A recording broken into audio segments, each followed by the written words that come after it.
Okay, welcome everyone to our 2023 STC Florida Leadership Retreat, back in a hybrid mode for the first time since 2019. So some of us haven't really seen each other since pre-pandemic, so it's great to see people in the room, but also for those who are joining us remotely, thank you for being here. Time zones, weather, and cats notwithstanding, I'm glad everyone's joining us for the retreat. So I'm going to go ahead and switch to the next slide. I'm going to move the video. So everyone on the call, sorry, you'll get to be seen by my face for a little bit, but I'll move you back later for introductions. All right, so agenda. This is a loose agenda, so don't worry, we're not going to keep it super formalized. We want to provide some guidelines. We're going to do some introductions. So who's here? What's everyone coming from? What do they hope to learn? Then we have a little bit of a presentation on the Future Technical Communicator Student Club from Joy. The other FTC members are not being required to present on Ambush, but we considered it. Then we have Lori and John who are going to present on the Community Affairs Committee. We'll have a short break. And then we have one of our highlights of the retreat, WC's active membership and financials report, where he walks us through all of his wealth of data on our activities from the past year. Then we're going to have some brainstorming for meetings and programs. So Julia, as our vice president, can map out what we're going to be doing in the coming year. Then we'll have a little break to grab lunch. I made a typo. Lunch is not 2 hours long. Sorry. I will blame a cat who was very active in putting together these slides with me. Then we'll have a little bit of time to brainstorm some ideas for the chapter. We'll have our administrative council meeting. So typically we have those every month, but everyone will be welcome to join. And then we'll wrap up.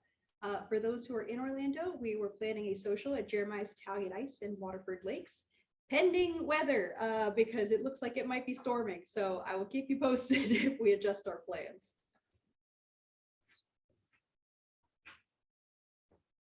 All right, so welcome to the retreat. I want to thank Julia and everyone else who contributed to slides. So hopefully you find them edifying and inspirational, and looking forward to hearing your thoughts. We're not keeping things super formal, so please feel free to contribute. Everyone on the call, you are welcome to mute as you choose, but also unmute if you have something you want to add, especially when we do introductions and such. So please feel comfortable doing so. The camera is in front of me, but my screen is over here. So if you see me looking away, I'm looking at your beautiful faces over here, just for reference. So just a quick introduction to our administrative council. So these are our elected officers. My name is Bethany Aguad. I think I've met everyone, at least now I've met everyone in person or on the call. I'm the president of the STC Florida Chapter for another year. I've been in STC since I was a student. So I think I'm going on 11 years now of membership. And I always look forward to this event every year where we plan for the future, share ideas, and also for those in person, eat carbs that we shouldn't, enjoy coffee and fellowship. We also have Julia Southwick, our vice president, who is going to be talking about program planning, like I mentioned. Also, Julia just does everything else that's not going to be mentioned that's done by someone else on this list. Julia does everything. So very grateful for Julia. John is on his way, or at least he was. I hope he will be joining us shortly, who is our secretary, who captures all of our minutes and makes sure we have a good record of what's happening in the chapter. We have WC, our treasurer, who is also doing our active membership. And for the first time in 4 years, able to take pictures of what we're doing and prove we really exist. We are not artificial intelligences just sitting on calls, speaking to each other like chatbots. So thanks, WC, for being also an all-around great chapter member, contributing a lot of things. Deborah Johnson, our immediate past president, couldn't be with us, but she sent her well wishes. So we'll hopefully get to see Deborah sometime soon. But she's always been a great source of wisdom and chapter leadership through the years. And Alex Garcia, our director at large, source of chapter wisdom, knowledge, expertise, help, direction, job sources, etc. So thanks, Alex, for being here. And don't worry, if you're still new, there is no quiz at the end. So our goals for the retreat, like I sort of mentioned, we're going to review what we've done the past year, successes and opportunities for improvement. We'll do some brainstorming. What are challenges we face that we can overcome? What are some innovations? We're going to be talking a lot about change and opportunity because we have a great history of success in the chapter. We're looking for things that we can do differently as the world has changed a lot. As some of you might have noticed, before the retreat, we're talking about the toilet paper hoarding time at the beginning of the pandemic, which now seems like it's from a different lifetime. But things continue to move forward and we want to make sure we're moving along with them. We'll also talk about planning our events and initiatives for next year. So we like to come out of this with a plan for what we're going to be doing into 2023 and 2024. All right, so 1 second while I move videos over, because we're going to do welcome and introductions. Sorry for people in the room, you now lose the part of the slides, but you get to see the faces of the virtual attendees. So I was going to have us go around, get to know each other. If I call on you, if you could share your name, if you have a chapter role or anything about your STC experience you want to share, and what you're hoping to learn from this retreat. So like I said, my name is Bethany Aguad. I am the STC Florida Chapter President. I'm hoping to see what new ideas people have for what we can do differently, or where we can place our energy and things that will have the most value. I know I have a tendency to like to plan and operate on things that are proven successful, but sometimes that means getting a little bit stuck in my rut. So feel free to challenge me throughout this retreat. And I'm going to call on Julia next. Hey, I'm Julia Southwick. I use she, her pronouns. I'm the STC Florida Chapter Vice President, Communications Chair, and Newsletter Editor. Side note, we are having some issues logging into the back end of Memo to Members, but we are getting it resolved as quickly as we can. I'm hoping to get ideas for future programs, and I'm looking forward to spending time with you all. All right, thanks, Julia. And for people in the room, I'm going to do in the room first, and then we'll go to the virtual attendees so you guys can prepare yourselves. So we'll go along. So Chantal, are you good to go next? Yes. Okay. Hi, my name is Chantal. I joined pretty recently last November, so I'm kind of just excited to learn more about the workings of the club and help learn. All right, thanks, Chantal. Dominic? Hello, my name is Dominic. I'm also a pretty recent member of STC. I volunteered at the STC Summit, and I'm a current volunteer for the organization, and I'm excited to see what comes up. All right, thanks, Dominic. Joy? Hi, everyone. My name is Joy. I currently serve as the STC Advocacy Liaison and Communications Committee member of STC Florida. And what I hope to learn from this retreat is leadership skills, as well as ways to improve meeting engagement, my own experience. All right, thanks, Joy. Alex? Sure. I'm Alex Garcia. I'm currently lead technical writer at Lockheed Martin. This is a partner. Been with the chapter for almost 20 years. Started as FTC liaison, moved on to almost every chapter role imaginable, and then moved on to roles within the community affairs committee. Recently in May was awarded Associate Fellow in Society. So, like Bethany said, I'm here for any type of advisory information, and happy to be here. So. All right, thanks, Alex. For those who just joined, we're just doing introductions, so I will be calling on you. Just introduce yourself. You have a chapter role. I'd like to ask the folks in the room to project a lot because it's really hard to hear. All right, thanks, Lori, for that feedback. We can have people move up if we want, or if you guys are comfortable projecting. Sorry, the microphone's here so that it picks up on both sides. WC, are you good to project? Let's find out. Did Alex project well enough? Lori mouthed yes, so I That think was a yes? Okay. Yes. I'm WC Weiss. I've been an STC member for probably 35 years now, and a chapter member more or less of some activity level, more or less throughout that time. First, let me thank Lori and Mike Murray for being here. Lori Corbett and Mike Murray being here.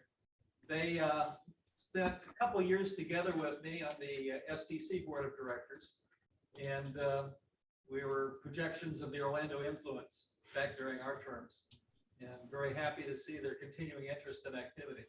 I'm currently treasurer of the chapter, and hope to keep doing it.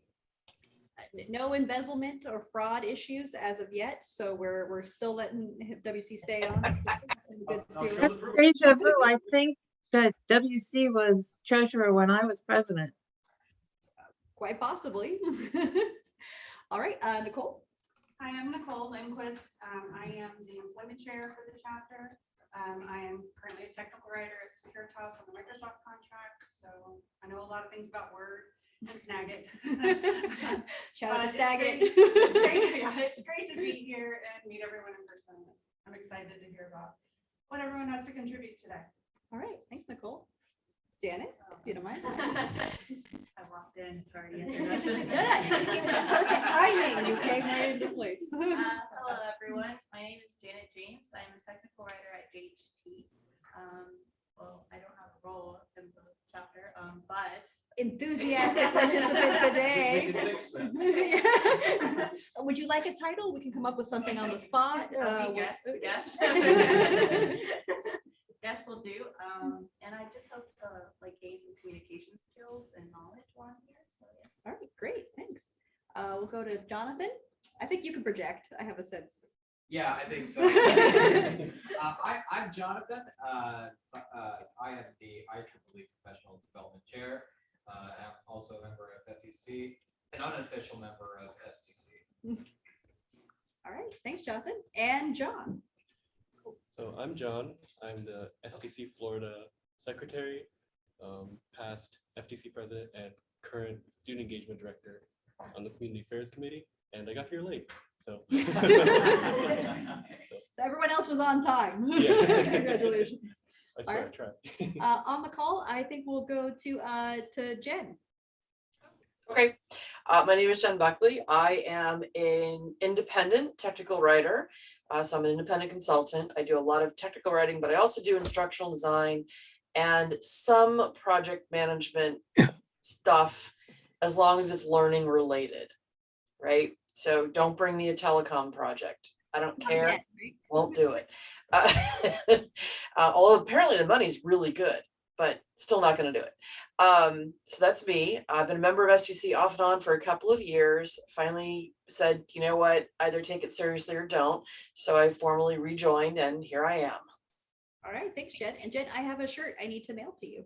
Yes, thank you. All right, I'll go to Lori Corbett next. Hi, I'm Lori Corbett. I'm currently in Pennsylvania, what they call a suburb of Philadelphia, but it's about an hour to get there. I have been a member of STC since 1988, so WC and I are almost like twins.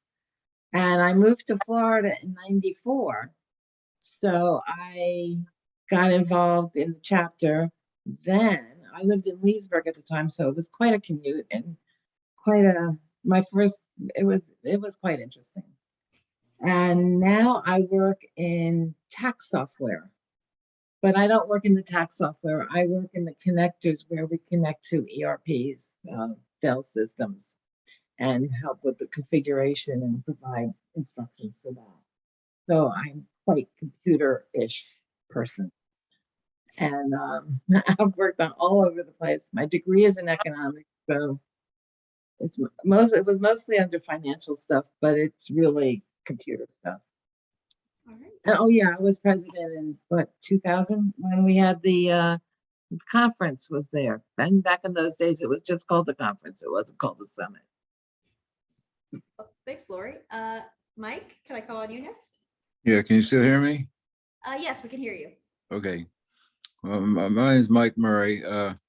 I'm retired from STC after 30 plus years of service. Some of my fondest memories are with STC. I love this group a lot. I was a 3-year president from 2003 to 2005, and every year we won our first 3 chapter distinction awards. Hear about the history. WC, Dan Voss and I worked for, and a lot of other people worked real hard on setting up, getting the chapter history set up, and so it's important to keep up with that. And I know you've got somebody looking to do that. I'm the author of the STC, the Fast Start Leaders Guide, and I'm proud to say my Mike Murray Make a Difference Scholarship at UCF has just given its 4th award. That's wonderful, Mike. Congratulations. Thank you. All right, and last but certainly not least, for the greatest distance, Lori Meyer. Hi, everyone. It's great to be here. I live in Northern California, so it's just a little bit past 7:30 a.m. out here. So I'm having virtual bacon and eggs with you this morning. I have been a member of STC Florida for probably about 5 years, I think. And I've been a member of many, many STC communities over the years. I am a former chapter secretary and just, helping out in different capacities in the chapter. It's been a great community and I'm really pleased to be here today. Um, I am the former chair of the STC Community Affairs Committee. I served last year. I'm on my second of 2 terms on the STC Board of Directors. So I will be rolling off the board next year and then I can start volunteering with communities again. I work here in Northern California at a cybersecurity firm that produces software for enterprise data protection systems. So I document quite complex cybersecurity software, and it's very interesting, but also very challenging. So I'm really happy to be here with all of you and looking forward to learning something at this retreat. Thanks, Lori. Thanks. Did I get everyone? I'm sorry. I think I've got everyone on the call in person. Sorry for people in the room. The camera is on my tablet, so if you get a delightful angle of my hand gestures, I realize also it probably looks like I'm coming to you from heaven. It's a fluorescent light behind me. So for those in the room, we do have little notepads, mechanical pencils, and Post-it flags if you would like anything for note taking, and coffee and donuts, and I believe muffins remain at any point. Feel free to get a snack, and we also have water, sweet tea, Sprite, and Coke in the cooler if any of those appeal to you. So Bethany, yes, Mike. can I have one quick thing? The first leadership meeting was held in my home. Oh yeah, yeah. It's amazing how we kept a record of that historied experience for the chapter. I appreciate you carrying on and doing a great job. Thanks, Mike. Big transition to virtual. Yeah, the world has changed a lot. All right, let me see if I am continuing on. All right, people in the room, I'm moving you back over so they can see the slides. Whoops. Okay. Sorry, I say moving you like I'm physically moving you. I'm just moving the video window.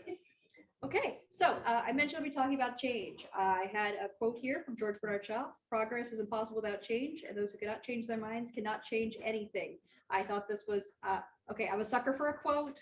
I know English majors, we tend to be drawn to words and like them put together in a nice way, but I thought this was a good reminder of what we know is happening in the world. We're not remaining static, and we don't want the chapter to do so either. I think like Mike mentioned, not too many years ago, we only met in person in one place.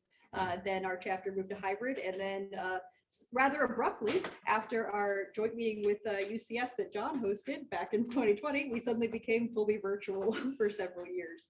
So glad to be back hybrid again, but we're thinking about the future and what that looks like for our community, because we have to kind of respond to how things are changing. Bernard Shaw is one of my favorite writers. Awesome, thank you. Actually, in my top favorite. Okay, we'll do rankings of favorite writers afterwards if we have time. No one can judge anyone for their favorite writers. All right, let me go on to the next slide. Okay, I put some notes about what's changing in TechCom because I thought it'd be something to keep in mind. Our field has always been changing. This is nothing new. Technical writers use different tools, different technologies, different content as the years go by. But especially having been to the summit, we had a lot of talk about how our field is shifting. One of the big topics was generative AI, so ChatGPT and other similar tools, and what that's going to look like for writers like us.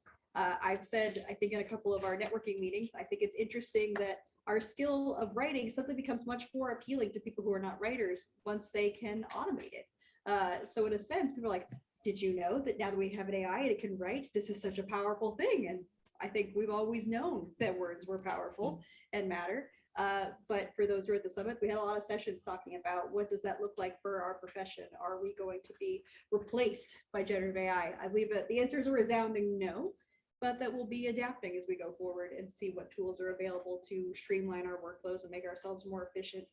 And keep in mind that we care about quality in a way that AI doesn't, right? So it's just something I thought was worth considering. We also, I'm sure for those of us who are on LinkedIn, have seen a lot of people we know who have lost positions due to companies downsizing their workforce, especially in technology. I said a few months ago that never have I seen so many wonderful, talented people suddenly out of work. So I know that's a challenge for those who are entering the profession or looking to change to a new position. Not that there are not jobs, there are still certainly plenty of jobs in the field, I think the pool is a little smaller than it was around this time last year. So just something to keep in mind as we're talking about how we can serve our members, especially like Nicole is our employment chair, who I know already has some ideas for what we can do to help people connect with jobs. We also, of course, mentioned shifting to remote for the chapter. A lot of us shifted to remote for work rather abruptly and maybe not so elegantly at first in 2020. I know WC had doubts that some jobs could ever be done remotely, and we've proven some can, and some of us still go in, some of us don't. But I think we've seen a lot of larger corporations who were fully remote shifting back to hybrid or in-person roles and not offering so many remote positions. So that's also going to be, I think, a trend that'll continue. I want to focus on a positive thing, though, that especially came up at the summit. There's a lot of talk about inclusive language and also accessibility, which have always been important in our profession, but I think are more readily accepted as something that we can contribute to as technical communicators and that we should be mindful of. So I think that's something I would like to especially point out. Julia has always been a real champion for inclusive language in our chapter and has taught me a lot. So looking forward to improving. If I get anything wrong, I will correct myself and do better. So I just thought that was worth highlighting. I didn't know if anyone in the room or on the call had anything else that you've noticed as a kind of new trend or shift in TechCom in the past year that you would want to call out. I'm not sure this is necessarily new to just TechCom or in general, but I'm seeing pronouns kind of everywhere, which I think is great. It wasn't as common last year or the year before or the year before that, but it seems to have really taken off. And I think that's just, among other things, a sign of solidarity. Yeah, it's a great point, Jen. And thank you to Julia also for remembering always to do pronouns. I'm training, but I haven't gotten there yet to always remember to do that. So anything else? Anyone knows? Nicole? In case no one has noticed, and if you haven't updated your Microsoft products, you may not have. Microsoft has a new font. Calibri is gone, and Aptos is the new standard font. So your Outlook, Word, Excel will start defaulting to that. So if you don't like it, or you have a preferred font in your style guide or whatever, just watch out for it because it's starting to sneak in with updates, and it shows up when you don't expect it. You said Actos? It's called Aptos, A-P-T-O-S. Okay. Do they have an Aptos Lite? Is Cavalry Light? I'm not allowed to use that font, so I don't know, but I'm sure that there will be a cascade of, font weight there for you. So what do you think of it? You use the words watch out and sneak in, so that didn't sound entirely positive. What are your feelings about the new font? I mean, it's not that much different from Calibri or Sego. It's just a standard basic font. However, if you are using a style guide or you are committed to a brand style, even if you have your own split set, your updates are going to reset those. So just watch out in that regard. Or you're saying like, why don't my fonts match? I always find out about font changes when they appear copy pasted into my documents from engineers. And I'm like, why are there 3 fonts in here? And they're similar. They're like, oh, they're all basically the same. And I'm like, no, they're not. They're clearly different, especially when they're right next to each other. Right. But yeah. So just beware. It's a great notes. I think we'll move on, but feel free as we go along, if people have things to contribute. We're not looking to be super formal. I did want to highlight a couple of things for the chapter. We have an updated mission and vision statement since last year. I want to thank Julia for leading the effort to gather feedback on our existing mission and vision, which were a little lengthy and kind of reflected a pre-2018 chapter. So we've updated those to reflect what we think are the main priorities for our community now, especially as we are the STC Florida chapter.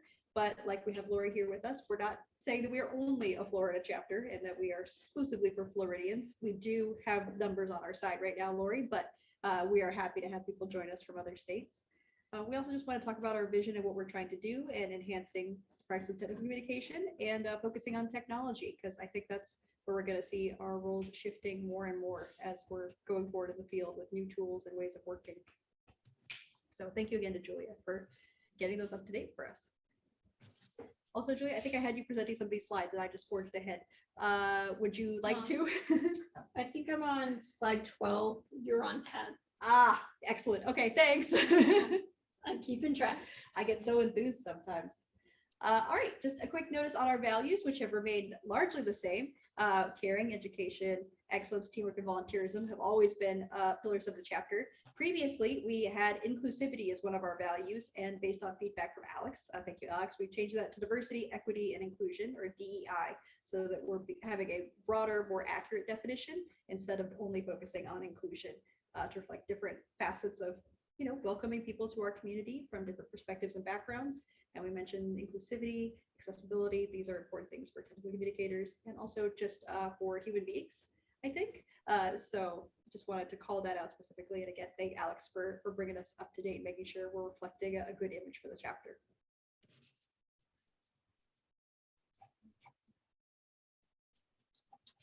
All right.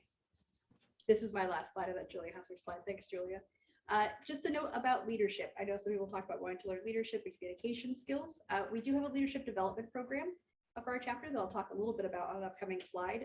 We did update our leadership qualities. So this is based on Mike Murray's Fast Start Leaders Guide that he mentioned in the introductions.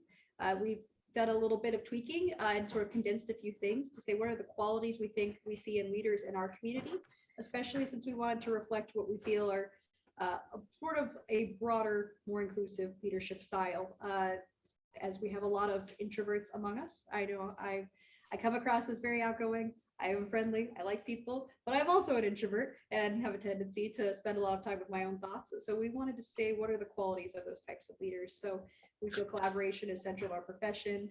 We really do care. I know I've been through some things in the chapter and I felt so cared for by this community, and I hope everyone will as well, especially those who are new. Courage, we like to say that we will stand up for things that matter. And creativity is one of those things that I feel is a hallmark of technical writers that is often overlooked, where people feel that you are just sort of cranking out documentation as if there's not a spark behind that to make the right decisions. We know we're all always constantly need to be flexible and adaptable. We talked about change. We'll talk about change more. We're always adjusting to the world around us. And I know I mentioned a couple of our chapter leaders, especially, are great for advice. Wisdom, we know, is something that can only be built over time, but I'm grateful to have a lot of wise leaders in this community who can tell us what has worked in the past, what hasn't, what have we learned from it, and help us make mindful decisions. Another one is vision. Vision, yes. So having a view for the future is something we'd like to keep in mind too. Thanks, Mike. All right, and sorry, I moved my cursor. Okay. Do you want me to come up? If you're comfortable. Sure. All right, Julia's got to come up and talk a little bit about leadership skills.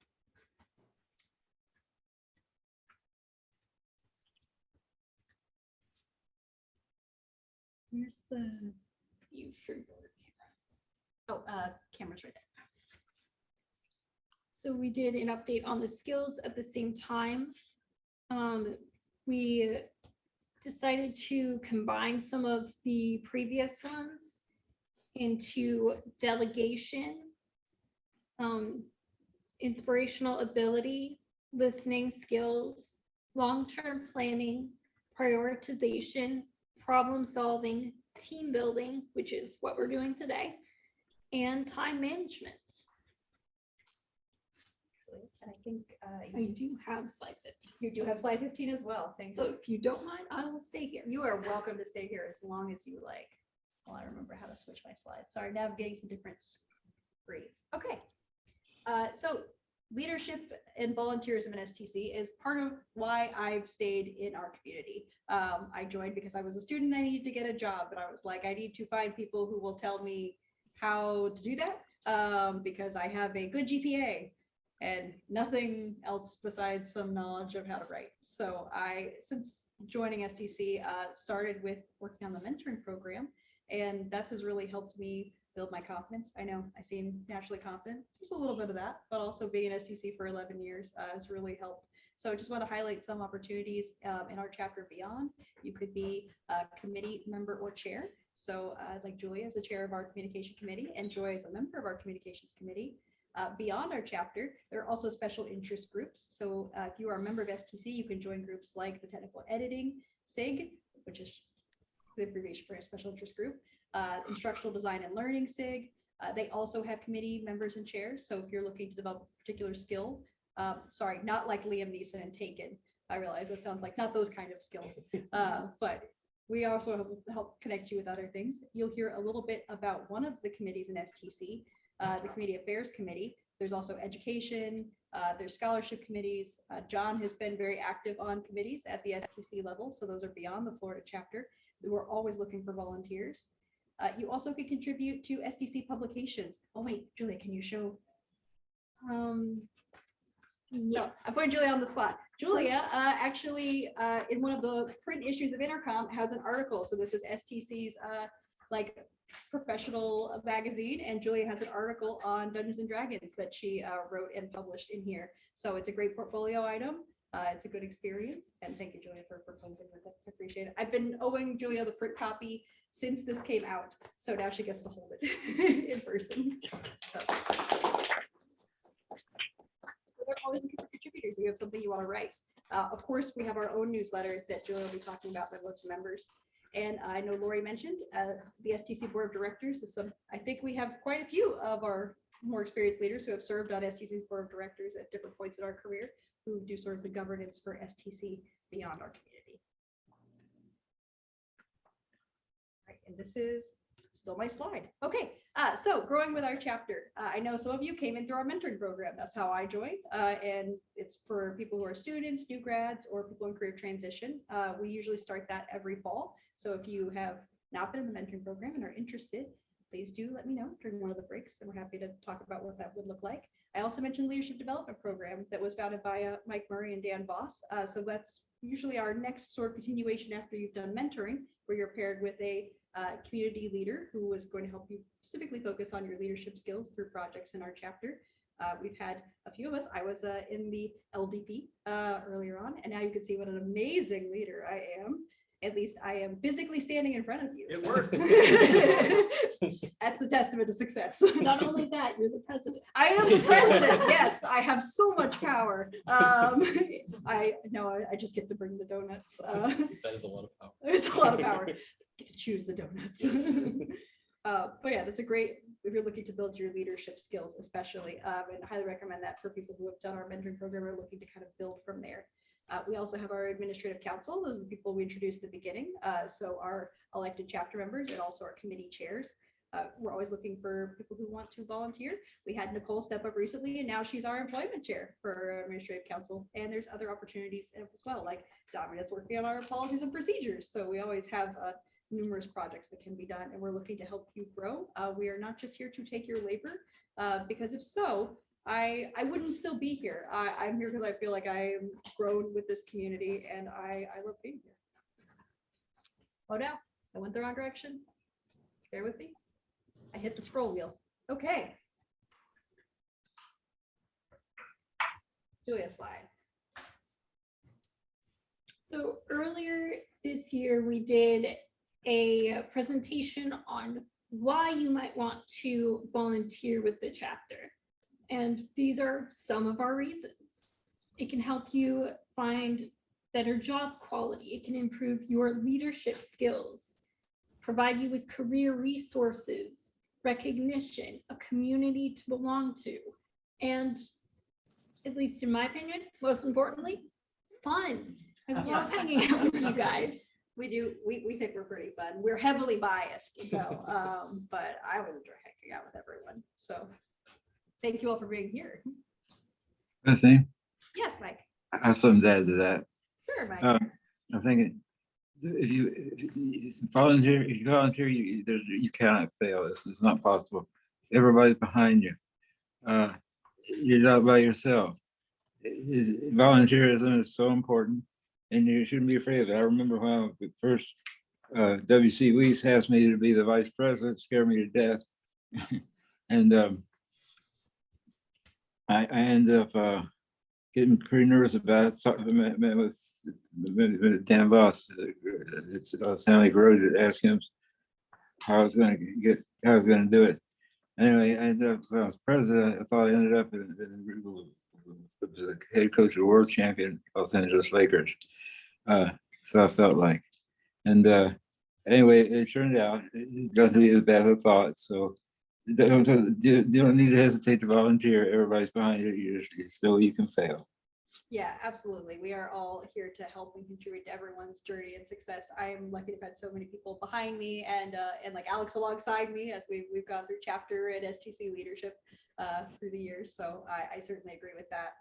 We just want to highlight a few specific Florida opportunities. I know I've said some of them, but we're going to mention. Before you go on to that, Yes. I'd like to also add, there's a matter of self-satisfaction when you help somebody else. And I really want to accentuate that because it has really helped me personally as I develop myself, but also to see others grow and prosper. Yeah, absolutely, Lori. It's great to feel like you're a contributing member of, well, I was gonna say of society more broadly, but also our community. So Julia's gonna talk a little bit about some of our opportunities again. Sure. And while I'm doing so, can you copy the little blurb I wrote into chat? Yes, I can. So some of our opportunities are you could write for Memo to Members, our newsletter. If you send me an email, I will be happy to help you publish it. Unfortunately, it won't be right away as I would usually do, but as soon as I get access to the back end, I will start publishing right away. You could also help with mentoring a student or new technical communicator. There's also member recognitions, which are awards for active members and especially for their hard work and achievements. Could help us with member outreach so that we can hopefully grow our community. We could also use some help developing our website on WordPress. And if you have any other ideas, please pitch them to us. We'd love to hear what you want to do. Absolutely. Thank you, Julia. So up next, I believe we have a presentation from Joy about the Future Technical Communicators Student Club at UCF.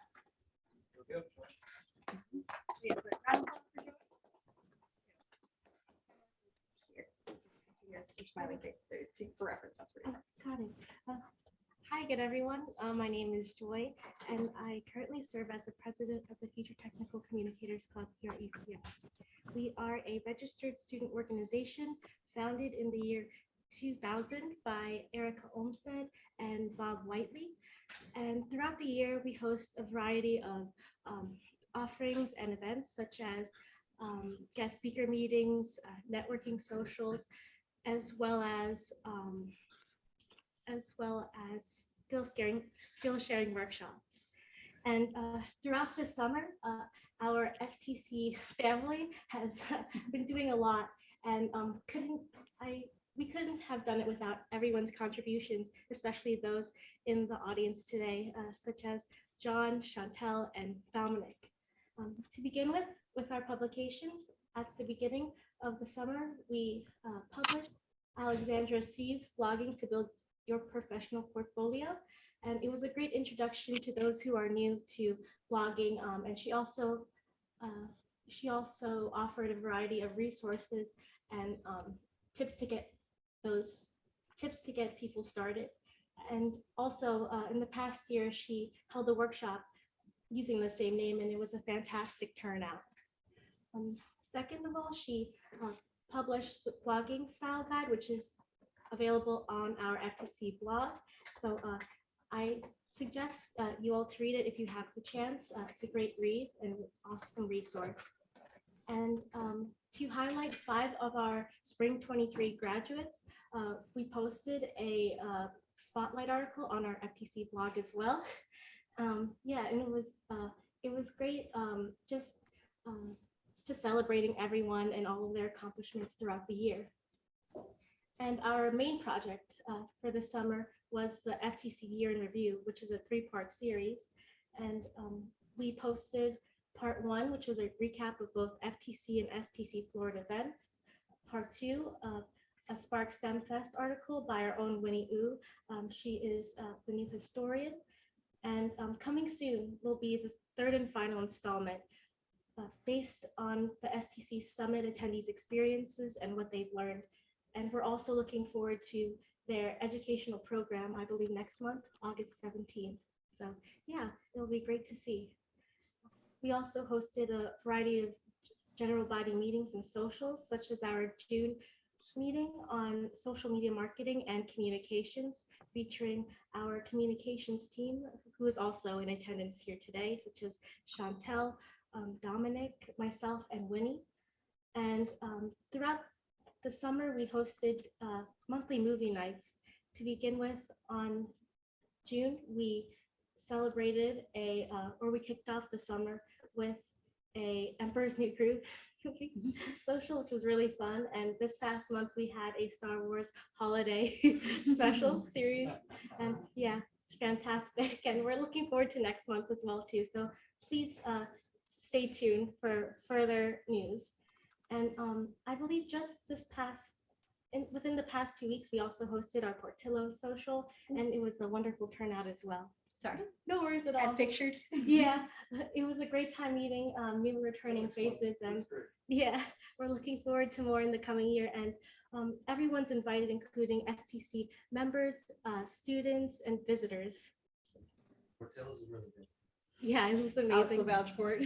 It was life changing. I was hyping myself up by watching the beef, and it was worth it.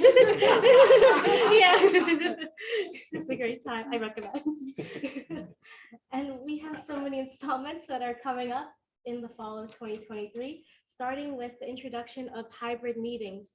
We are planning for the first Tuesday of every month on campus and on Zoom to host them. And it'll be a great time just as we transition back into in-person socials and events. And in November, we actually will be collaborating on a IEEE and FTC joint event on style guides. It'll be, yeah, thank you. Yeah, I am so honored to be able to collaborate with Jonathan and his team. And yeah, it will be great just to talk to one another and for everyone to share their experiences with style guides and to learn from examples such as the IEEE style guide. And into the new semester, we're also looking to host a range of guest speaker meetings, such as the ones that we've had in the past with speakers such as John Paz, and also workshops such as the blogging to build your professional portfolio workshop, which was a very wonderful time as well. All right. Question. Which one? Question. Question. Yeah. Who's the UCF professor that you're responsible to? Who's your contact? Yes, Dr. Applin and Dr. Glasshoff. That's excellent. Okay. I'm just so impressed by FTC. It's very impressive. You do a great job and report to the history of STC and beyond. So good, wonderful job. Thank you so much. Yeah, we couldn't have done it with everyone in our team, especially those who are here in attendance and those who are not. Yeah, I just love being part of our community and watching everything grow. Okay, thank you. Sorry, I'm going to neglect to pull up your last slide. I don't know if there's anything else you want to highlight. Oh, no problems at all. Yes, and if you are free, we'll be hosting a Jackbox game night on Tuesday, August 8th at 6:30 p.m. EDT. Please stay tuned on our socials to where we will be hosting it. There will be more updates coming up soon, and it'll be a great time of fun and camaraderie. Us playing rounds of the mini games. It's always a fun and relaxing way to meet others in the community. And everyone is welcome to attend for free, including STC Florida members, students, and visitors as well. And if you'd like to stay connected, please follow us on Linktree. The QR code is provided right there on the top right for a full list of our socials, publications, and more. And finally, to stay up to date with our latest news and developments, please follow us on our Discord server as well, which the link is provided on our Linktree too. Okay, thank you, Joy. And just a note for those who weren't able to join our last meeting, Joy was the recipient of our Rising Star Award for the chapter. I was supposed to hand her the physical award, but I left it on my table. There's probably a cat sitting on the box right That's okay. now. Oh, I love that. So I will hand her the award. but I Yeah. just want to do a round of applause for Joy. Who's been outstanding. Right, and then up next, I know we have Lori Meyer. Hi, everyone.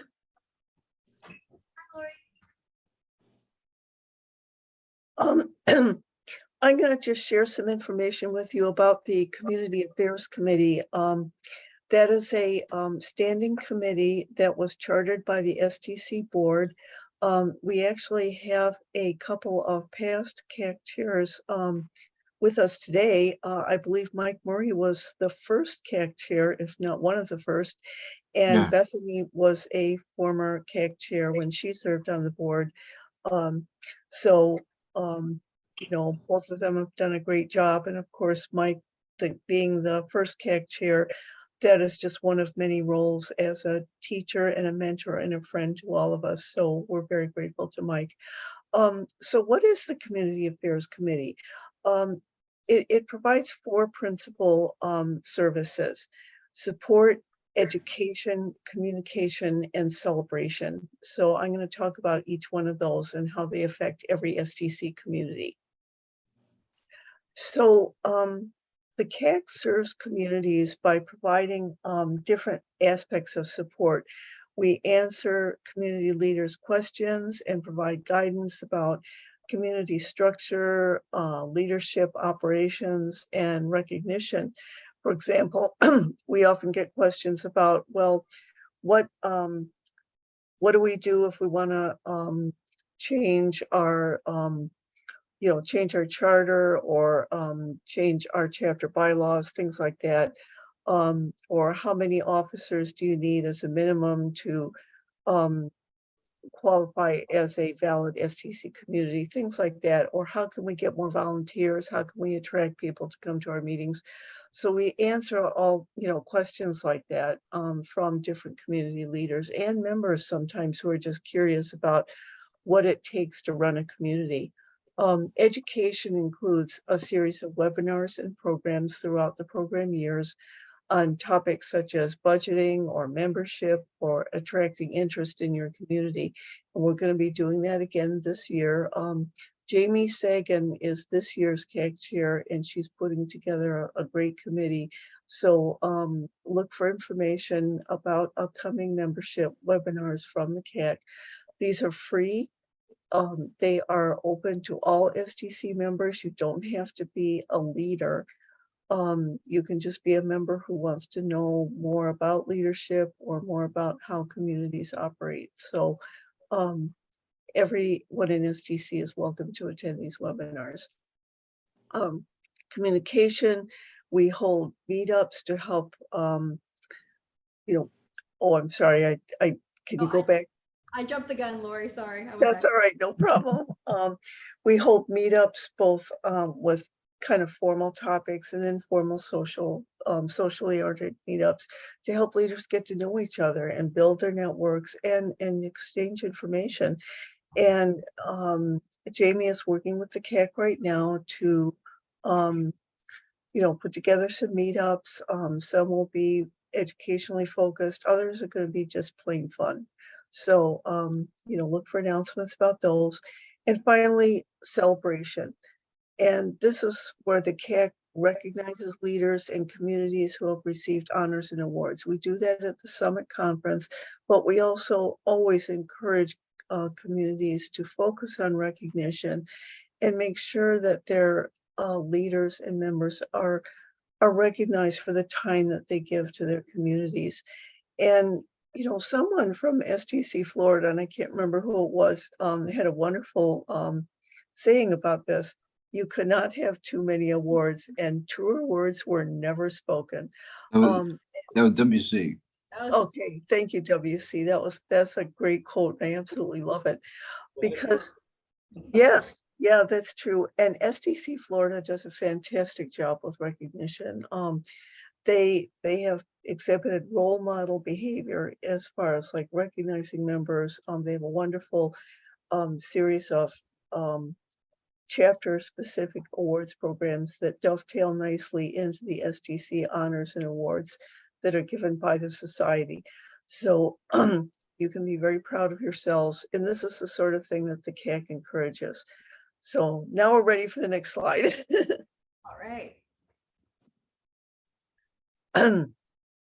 So how do you reach the CAC? So any STC member can contact the CAC chair at this address here, cac@stc.org. Jamie would love to hear from community leaders and members who want to know more about not only how the CAC can help them, but how they can be more involved in STC and understand and support our profession.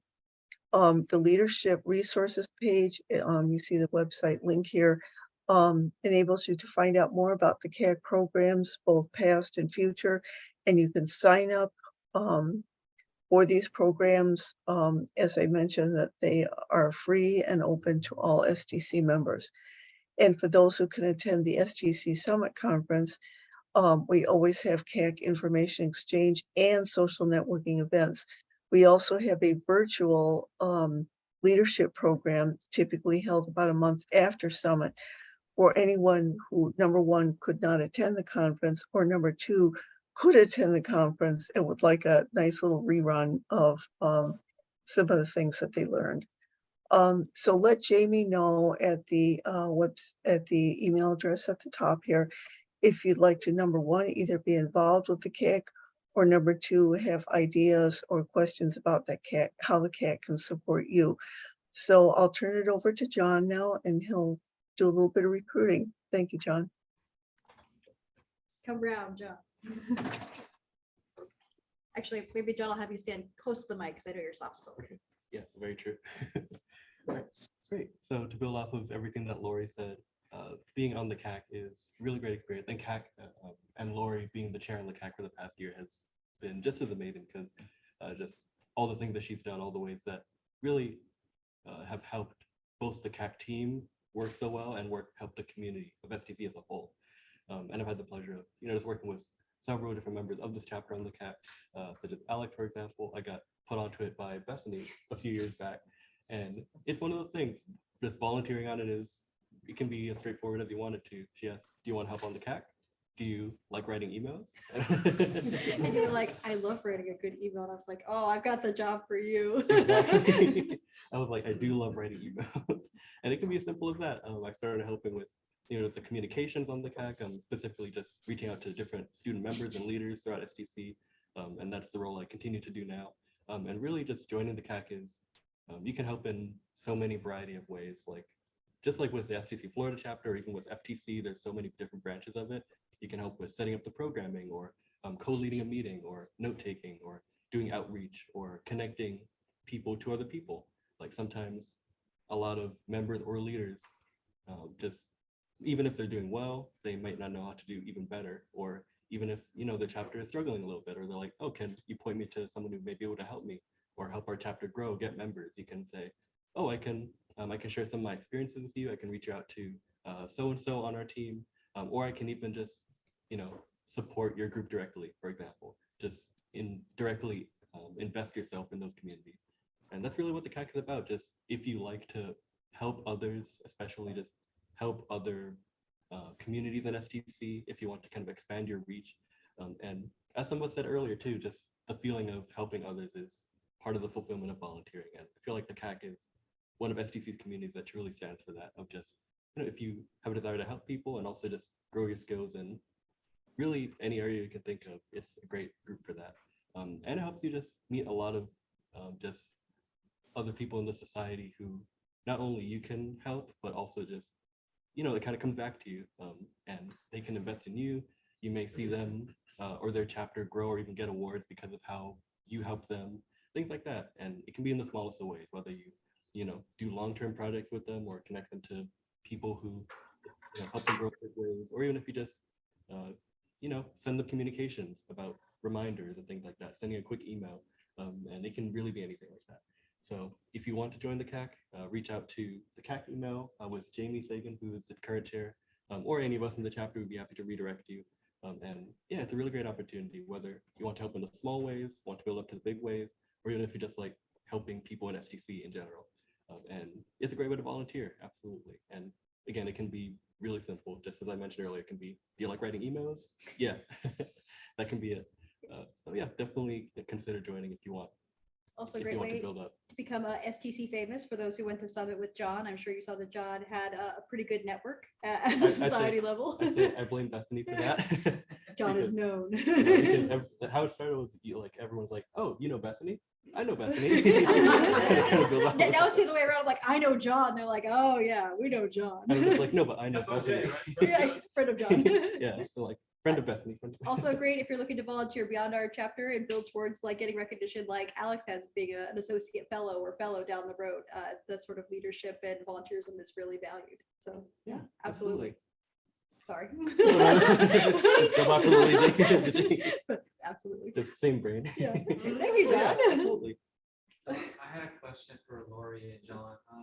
When I rolled off the CAC a couple years ago, we were going through some chapters that were needing support or consolidating or closing or merging. Had there been any updates on that? Has there been any more major mergers throughout the country or the world? Well, Oh, go ahead. oh, I'm sorry. Yeah, well, the San Francisco Bay chapter finally became one solid unit after merging with 3 different chapters. So now there is one Northern California chapter, and that is called San Francisco Bay. So there is no more Berkeley, no more East Bay, no more San Francisco, no more Sacramento chapters. So that is one Northern California unit. The Los Angeles and Santa Barbara chapters have officially merged. So there is one chapter in Los Angeles and it is called the Los Angeles chapter. One chapter closed, the Manitoba chapter in Canada, that has been officially closed. And I'm not sure what other chapter mergers will be coming up in the coming year, but we will certainly keep people informed as if whatever communities are affected by that. We're also trying to encourage inactive communities to let STC know what their plans are, to if they want to keep growing or if they feel like they want to, they can't go on by themselves and they'd like to merge with another chapter. The CAC is one place where they can kind of sort some of that out, and then the CAC works with the board to help make that transition possible. So that's what I have so far on chapter mergers. Thank you. And if there's any opportunities for us, like setting up a sister relationship with any other chapters in Florida, let us know. I see Jen has her hand raised. Yeah, so some of you know that I also belong to ATD, the Association for Talent Development, and I've been with them as a member for 20-something years. And one of the things that we're running into is chapters are folding left, right, and center. And one of the many things that we're trying, and this is something to think about, like maybe this will work for STC, is if a chapter closes, see if you can find somebody there who's willing to sort of keep the local community, maybe once every 3 months, get together and keep it as a special interest group. Well, I'm sorry, not a special interest group, a GIG, a GIG, a geographic interest group, but still roll them under the next available chapter. So for example, we've got the Florida chapter of STC, but I was just looking, idle curiosity here, folks, just happened to look at USF and they now have a bachelor's in technical communication. And it's like, that would be a perfect geographic interest group to then roll under the Florida chapter. Just a thought, just throwing it out there as something to consider. But it's a way of collecting a few more people under the banner, if you will, and keeping people engaged. So Yeah. Jennifer, thank you for that input. I am also a member of ATD. I've been a member about 5 years. I'm not a member of any particular chapter. The closest chapter to me is Golden Gate. And one of the things that I think chapters in many associations are struggling with is, people are, trying to determine, how to be involved locally as well as with the, international affiliate organization. And that's always been tough. It would be very hard for me to be really that involved with the Golden Gate chapter because the commuting situation is really terrible here. And, plus it's an added expense in addition to the ATD membership dues themselves. And STC members are having these same struggles. So how do you encourage, that kind of more geographical or local or just more community-based involvement, while at the same time, supporting the internationally based organization? It's something that every association that I've heard about or been affiliated with is struggling with. Oh, absolutely. Yeah. As a member of ATD, I'm both on the board of my local chapter, which is Tampa Bay, also known as ATD Suncoast. I'm also a national advisor for chapters at the national level. So I advise at the moment the 6 New York chapters. And trust me when I tell you, we're hearing it from everybody. Oh, yeah. Everybody's got the same problem. And it's not limited to just ATD or STC.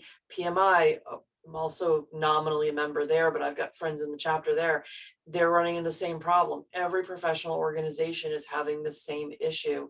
And we're all struggling with how do we get people to become a member of the chapter, whether it's the local chapter only or the national chapter or both, and how do we engage them and how do we keep them? Universal issues. All right, John has something to add. No, go ahead. No. All right, well, John will have one more thing to add, then we're gonna go to our break. So Okay. Thank you, I Jen. just wanted to throw that out there. Oh, it's definitely food for thought. Could you put an email for them in chat so that we can reach out? For the CAC? Not for CAC, for the other university. Oh, for USF? USF. Yeah, I think we have a contact for USF we could reach out to. I think that would be great. Two things I was gonna mention. I have noticed some USF students like reaching out to the chapter over time, where it's like, kind of floating around, just floating around being like, is STC Florida just for Orlando or is it for us? But like jellyfish. yeah, just floating around. Exactly, floating around. But that made me think that, and it's true, not to be biased about STC Florida, but I think everyone in this room and STC Florida in general is in a perfect spot to join the CAC. We're kind of, especially over recent times, there have been a lot of STC Florida members on the CAC. I think last year we were at least a solid half or so. And yeah, and I think especially because the chapter is so forward thinking, and in terms of what it does and just like how it recruits, how it does programming, even just bringing our experiences to other communities and to other people, such as, oh, here's how to do virtual programming or hybrid programming. Here's how we run our mentoring program, things like that. Or even just, oh, we're based in Orlando, for example, but we're not just for Orlando. Here's how we kind of include everybody. And yeah, I think other groups can really learn from that. So yeah, just bringing your experiences or chapter experiences to the CAC is one easy segue, because a lot of people value just from, hearing everybody's personalized experiences and how, being part of the chapter is, how us as a chapter have grown. So yeah. Right. Thank you, John. And thank you, Lori, for your presentation. I'm gonna move us along. I know we're running a little bit behind, so thanks everyone for your patience. Thank you, John. I have sent him with his active member shirts. So if you hear crinkling, that's John's active member shirts. I have here a 10-minute break. We're gonna take a 5-minute break and then come back, and WC will be talking about active membership. If you're ready to go, I got your slides locked and loaded. All right, so I'm gonna mute here in the room. We will be back in 5 minutes. Who's in charge of our chapter?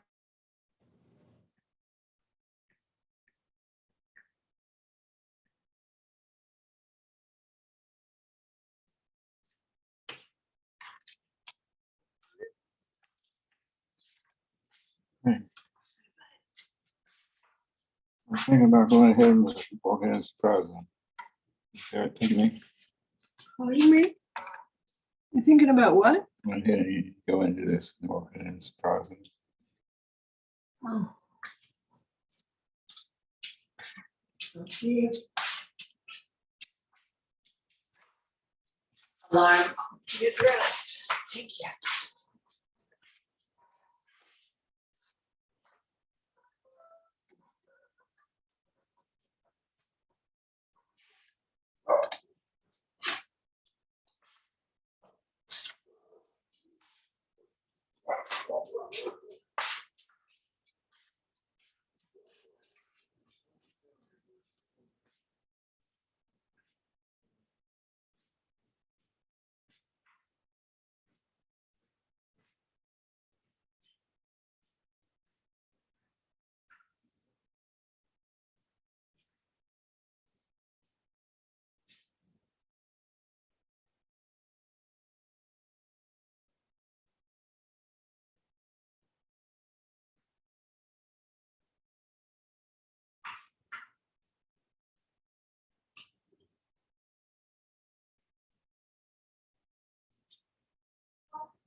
Because, and it was obvious. that was- Okay, we were muting on break while WC got set up. Who understood the conditions of the Okay. market. Yeah. All right, everyone, I think we're getting ready to pick back up for WC's presentation. There's a chance I might have to run away to grab pizza, in which case I'll do my best. Arrow should advance the slides. Okay, and Do if they you don't, need we'll to steal me for pizza? I might steal Julia for pizza, but I'm waiting for a text, so. Vice President and other duties as I was assigned. gonna say, but Julia does whatever needs. She brings muffins, she helps carry pizza. All right, so I think we're gonna go ahead and continue. Sure, we can These are good caretakers. Yeah, all right. flip the next one, then we'll start from there. Okay, first off, I want to say Zoe does not care about your cat.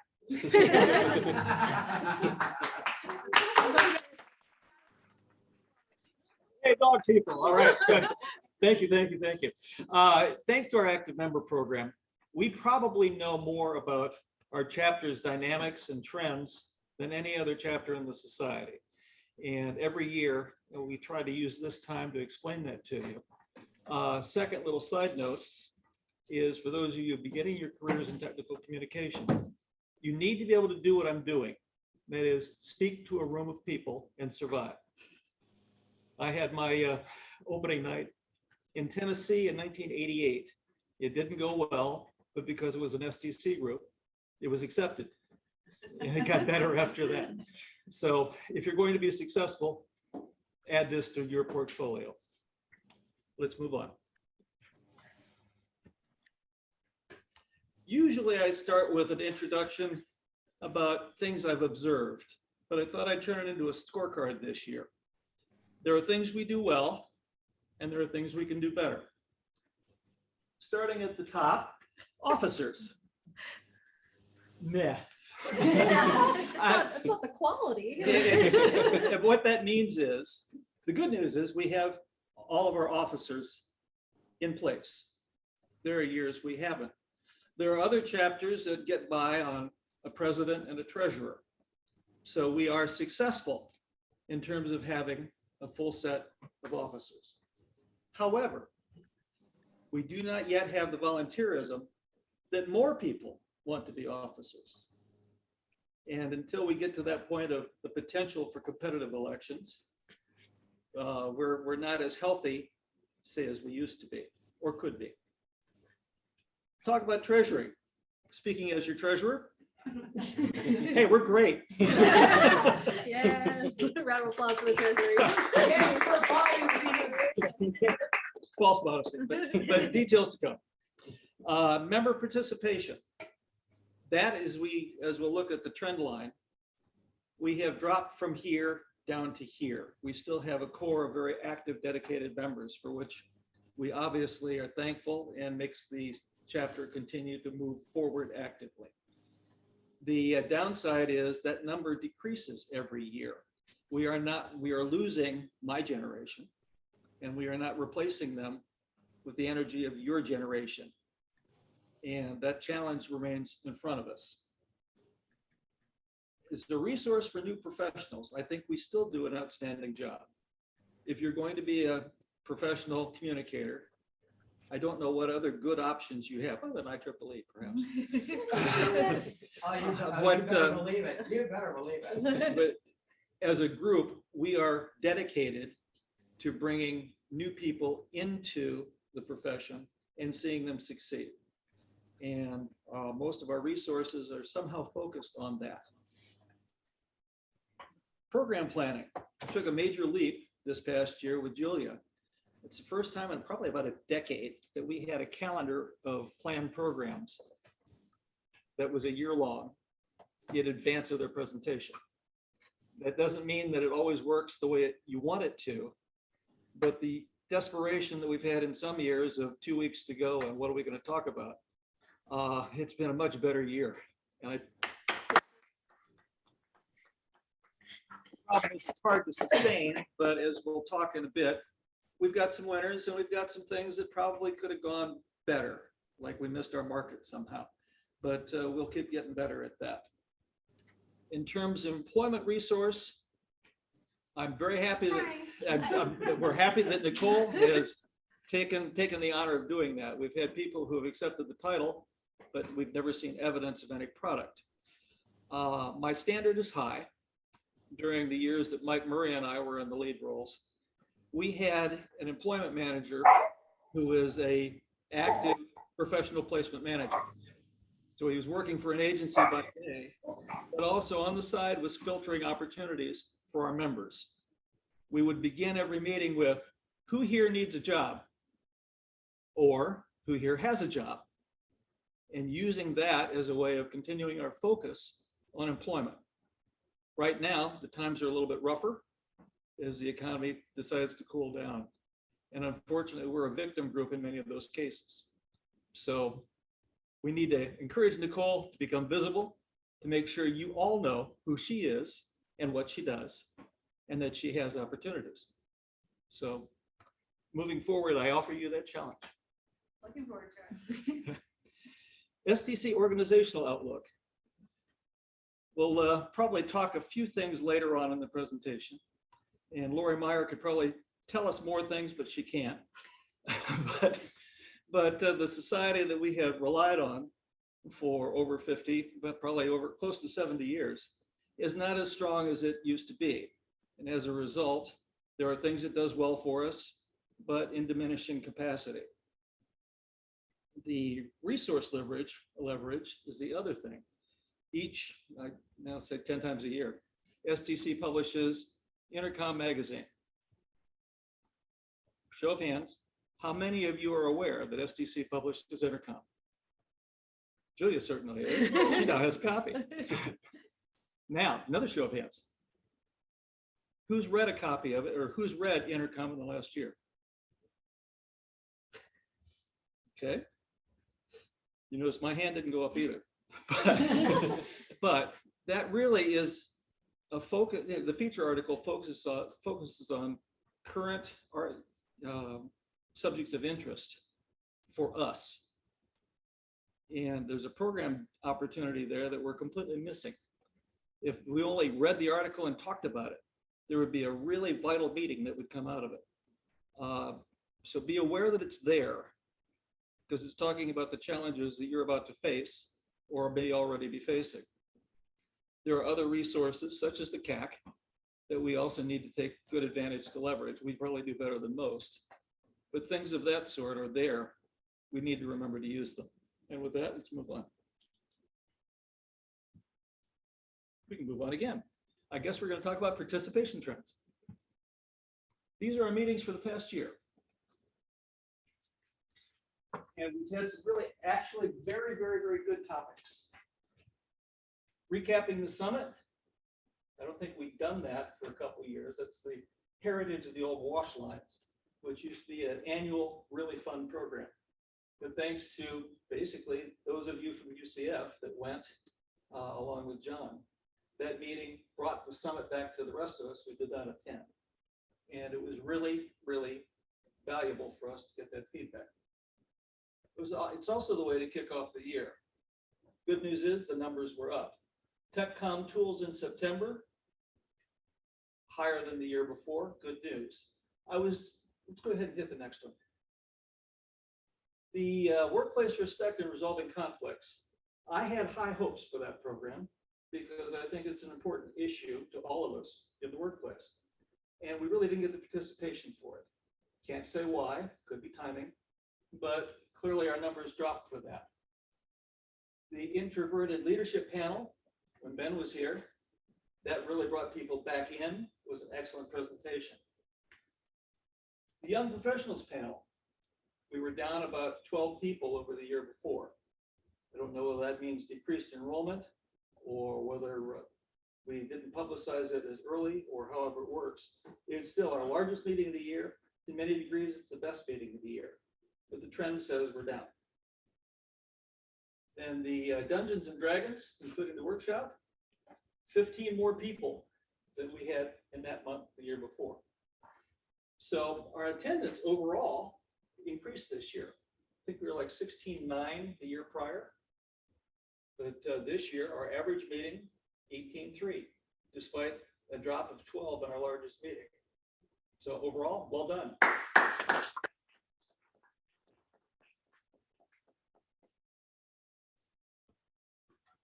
Membership trends. This one's always interesting to explain. Back in the day, many years ago, we had many members, almost 200 in the probably 2003 or so. And you see it's basically a steady line where our chapter membership currently, as of June, is 49. These are all start of the year numbers.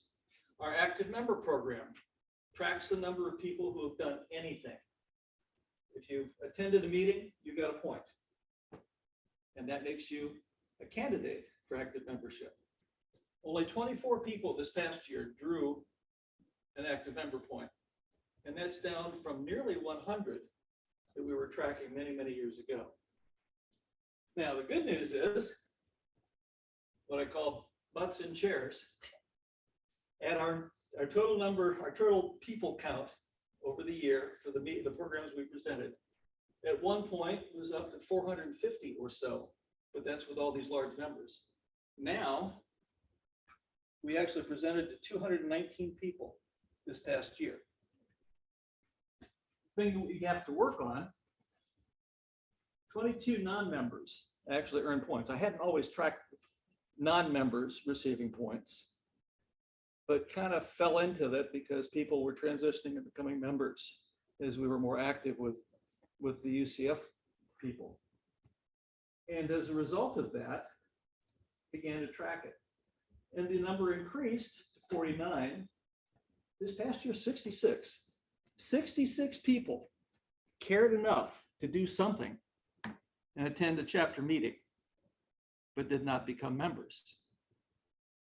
And that's against 24 who are actually actively participating as members within the chapter. We need to find ways to convert these people because certainly it's getting worse.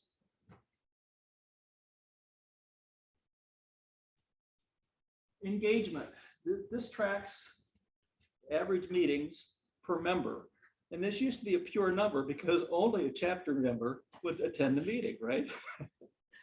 So the good news is that trend has increased over time. That's really significant. I guess when you've got 300 members, you don't really have a chance for them all to show up at the same time.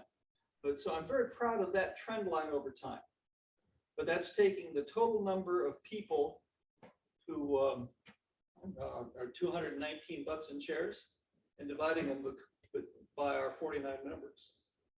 So the number is exaggerated because it now includes non-members in a more significant percentage than it ever did.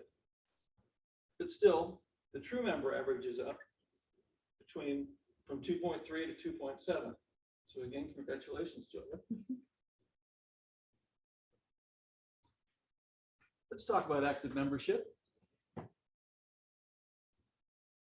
And that'll show the change in our active shirt awards in the course of the past several years. Usually about 15% of our chapter members earn a shirt.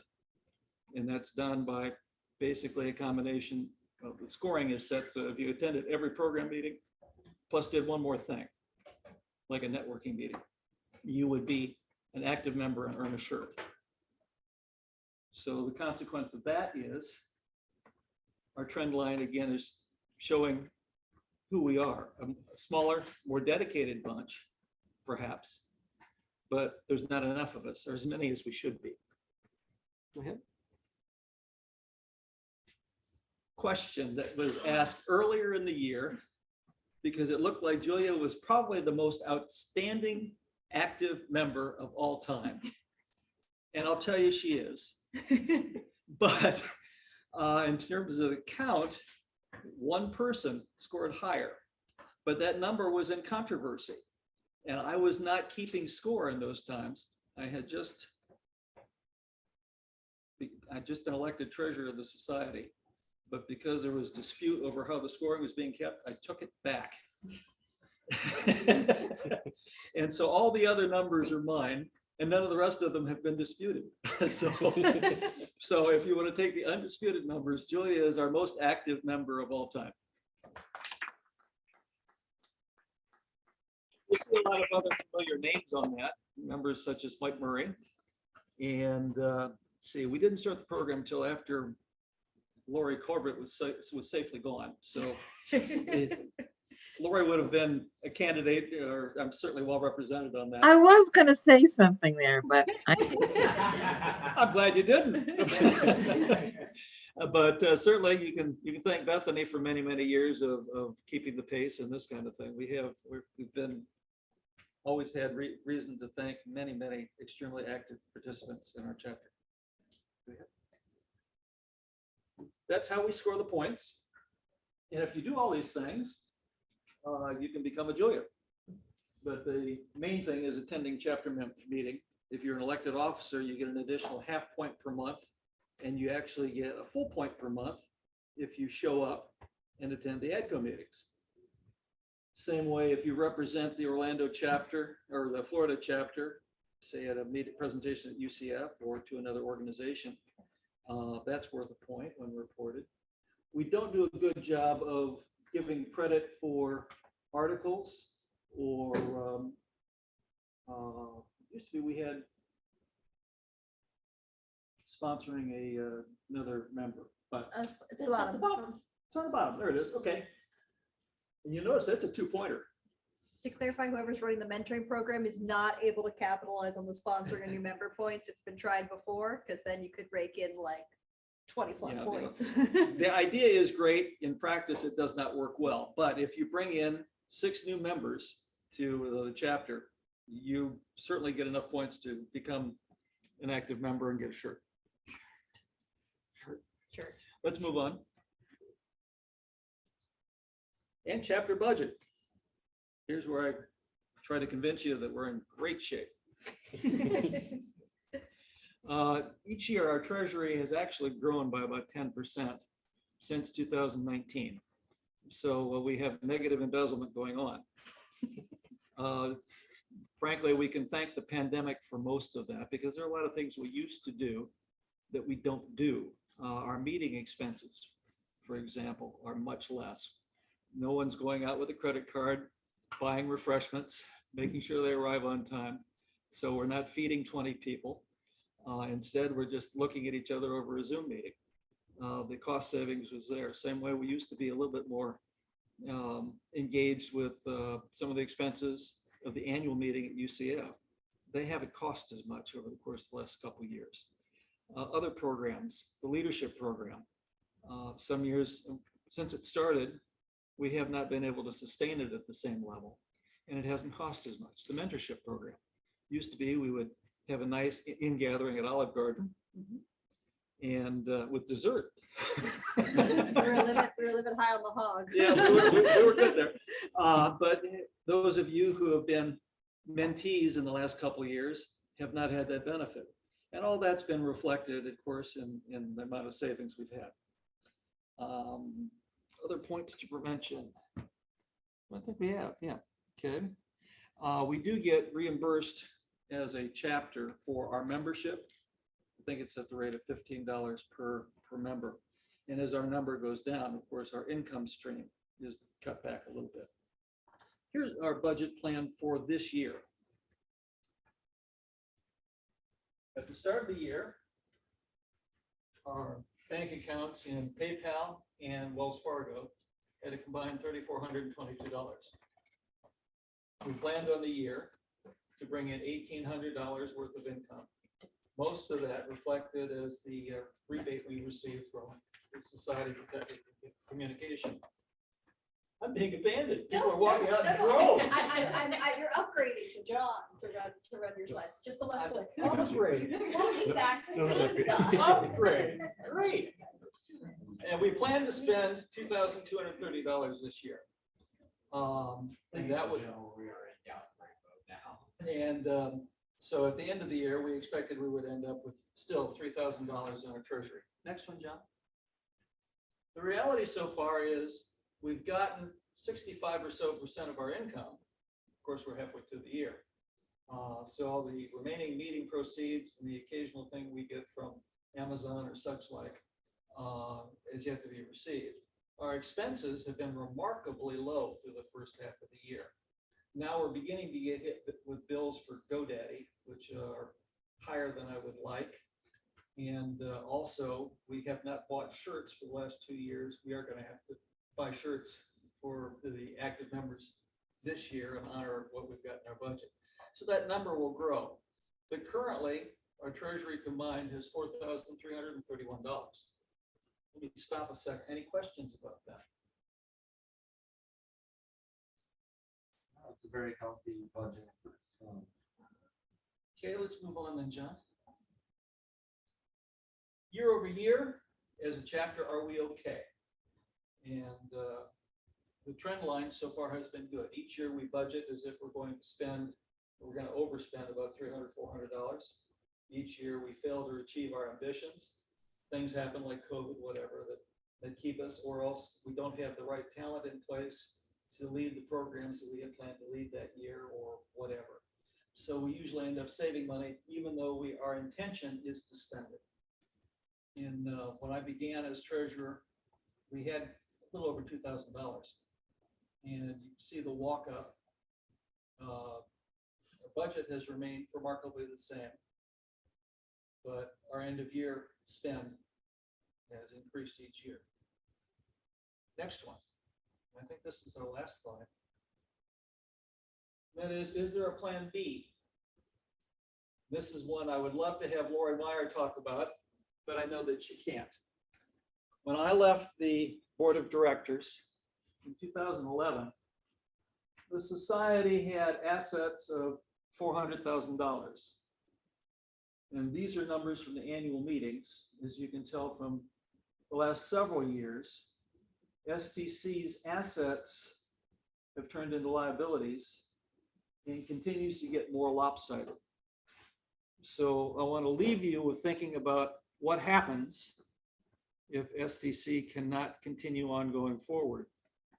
I was beginning to talk as a director back in 2010 about merging with another professional society because our trend line was there and it seemed like we would be a good mate for like a human factors organization or professional performance type of group.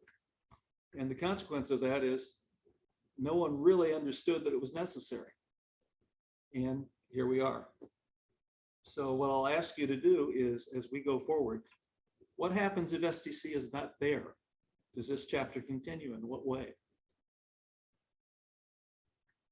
Questions? Yes, Jonathan. Could we possibly start a revolution and separate on our own? I think there will always be some form of resource, whether it's informal or not. The tradition and the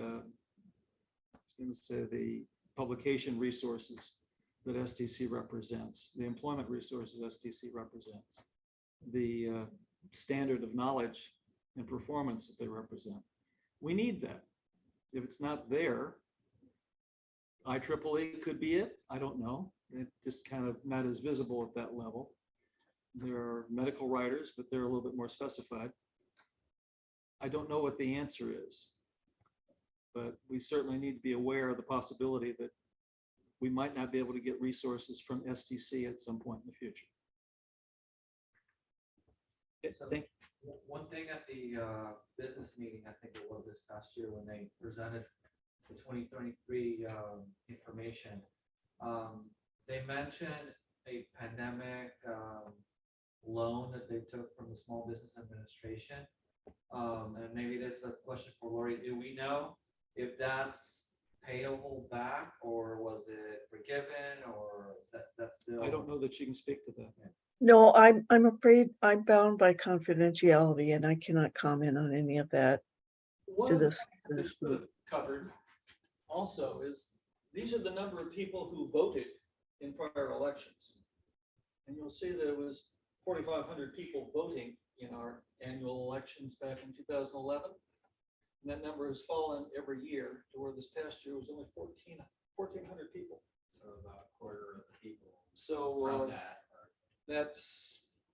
we continue to say that we are the largest professional organization of our type for technical communicators, but our margin is shrinking. With that, I'm done. Thank you. Step back, I think. No, we're still, I'll get it.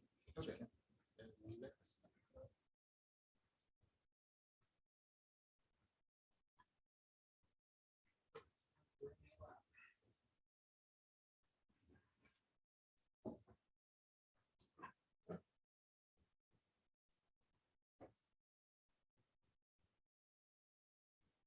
Who's next? I think those are the last of the main slides, actually. So now is probably the part where Bethany or Julia would come back and say something that I'm not sure what they would say.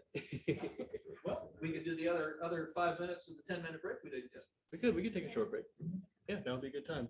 So as Bethany and Julia return with the pizza, and as we finish off from WCs, also just a clap for WC. Thank you for reporting on just membership and our chapter, and also just within the society, and yeah, just looking forward plans we can, things we can look out for, and plans that we can have as a chapter and as a group. And yeah, so absolutely, we can take a, I'd say 5 to 10 minute break. Either 5 minutes if they come back in time, or 10 minutes if, or 10 minutes if not. We'll play it by ear. But yeah, I will mute the call, but yeah, we will come back in just a bit, probably with pizza on the call side.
Hey everyone, we are back. We are wrapping up our break. Thanks for bearing with us while we ate pizza. We're going to be moving on to our meetings and programs that Julia was going to be running for us. We've got, I think, a few slides to review what our meetings and programs usually look like through the year. A lot of that should be familiar based on WC's presentation. And then we'll be doing some brainstorming, which Julia will be guiding with her spreadsheet. So let me go ahead. And if you wanted to speak to the slide, Julia? Sure. Our usual event schedule, we have our educational programs on the third Thursday of every month. Networking starting at 6:30 and the programming starting at 7, going to 8:30. Our first chapter meeting is usually in August, the second September, third in October, fourth in November. And in December, we don't have an educational program. We have a holiday social. Feel free to bring any kind of drink you like, eggnog including, to that. Picking up in January, we have another educational program. Then in February, we have our joint meeting with FTC. And then in March, we do our annual employment panel. April is our 6th educational program. May is our 7th. And our next slide. June is our end of year celebration and July is the leadership retreat. That is what we are doing right now. And we have in the past year implemented also doing separate networking events, which I'm looking forward to continuing. Okay. It's time to brainstorm. What kinds of events do you think we should do this year? What topics would be good for our members? What can we do differently to engage people with our programs and hopefully turn them into members? How can we collaborate with other chapters? There is a link that Bethany will put in chat for our Zoom members and that I will put in the Discord so that anyone who wants to can add their ideas directly, or you can tell me what your ideas are and I will type them in the spreadsheet for you. Would you like me to pull that up on the screen here too, Julia? Yes, please.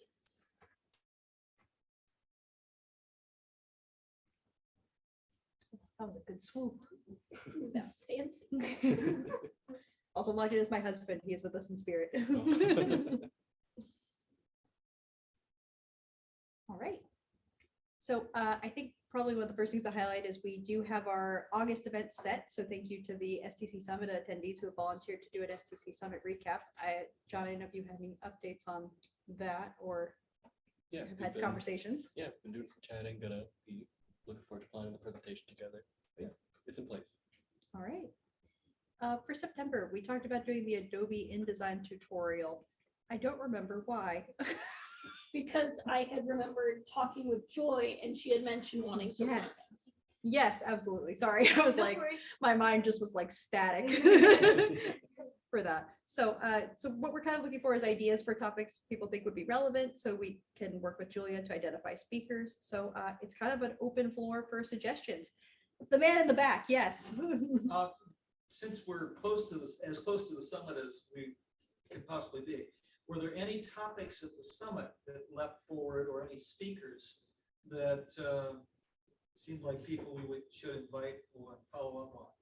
Yes, I owe Julia an official list, but I did take some notes, and I know we have some other attendees here as well. There were a couple different sessions on ChatGPT because that was kind of one of the hot topics that were really Okay, yeah, interesting. next time. Which I think would be relevant. Of course, knowing that those presentations would need to be updated again because things have already changed since May for that sort of software. So I have a couple of speakers' names I could give Julia for that. But I didn't, let me see what else I have on my list. There was a really good one from Ali Prof who did a presentation on how to set up like a documentation portal. So kind of more of like a skills-based thing. I don't think she's presented the chapter before, but she's done a few summit presentations and is really good. But I don't know. That kind of excellent, because a lot of times we're not doing things that are universal professional help to somebody who's actually working a job. Very true. Back to like weather forecasting and this kind of thing. It was Weather interesting, but not useful. But yeah, don't want to cut you off, are there any more? Uh, 'Cause I have one more idea.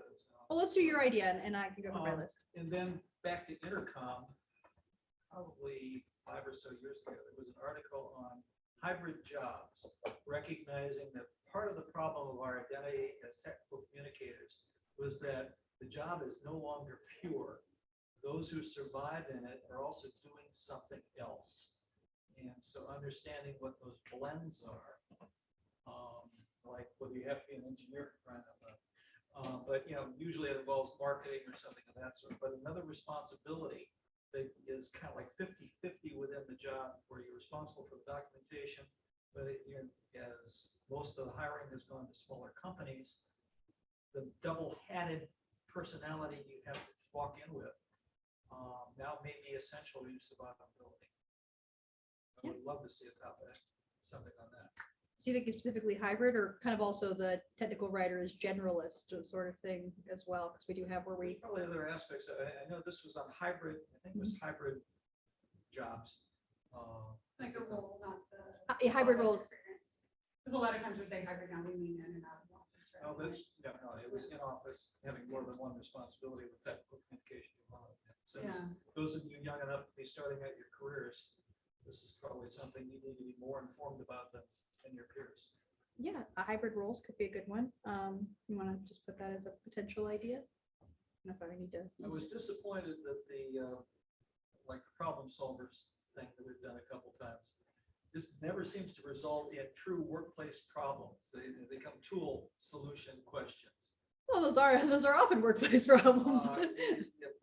It's like you never get the good questions like office romance or how to get your boss promoted. you want juicy stuff. So you want a little more burlesque in the publication? I do think a lot of that did come up in the building workplace respect, though. I think we had some of that kind of information as well there. Yeah, no, that went well. Is that something that needs to be done more than once?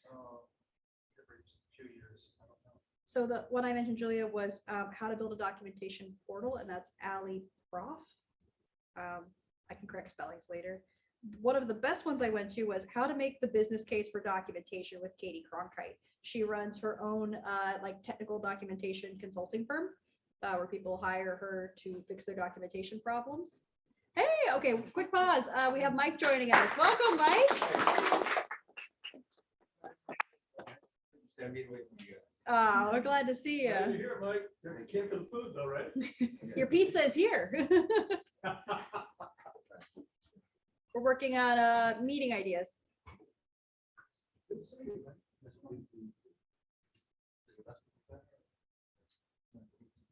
I love WC's idea on hybrid jobs, and I was wondering, since we were talking earlier in the day about the prominent themes in our field today, we could also have maybe a program on how to navigate your changing job climate. Yeah, that would be definitely timely. I see someone waving a hand Who behind knows your head. something Joy. about that?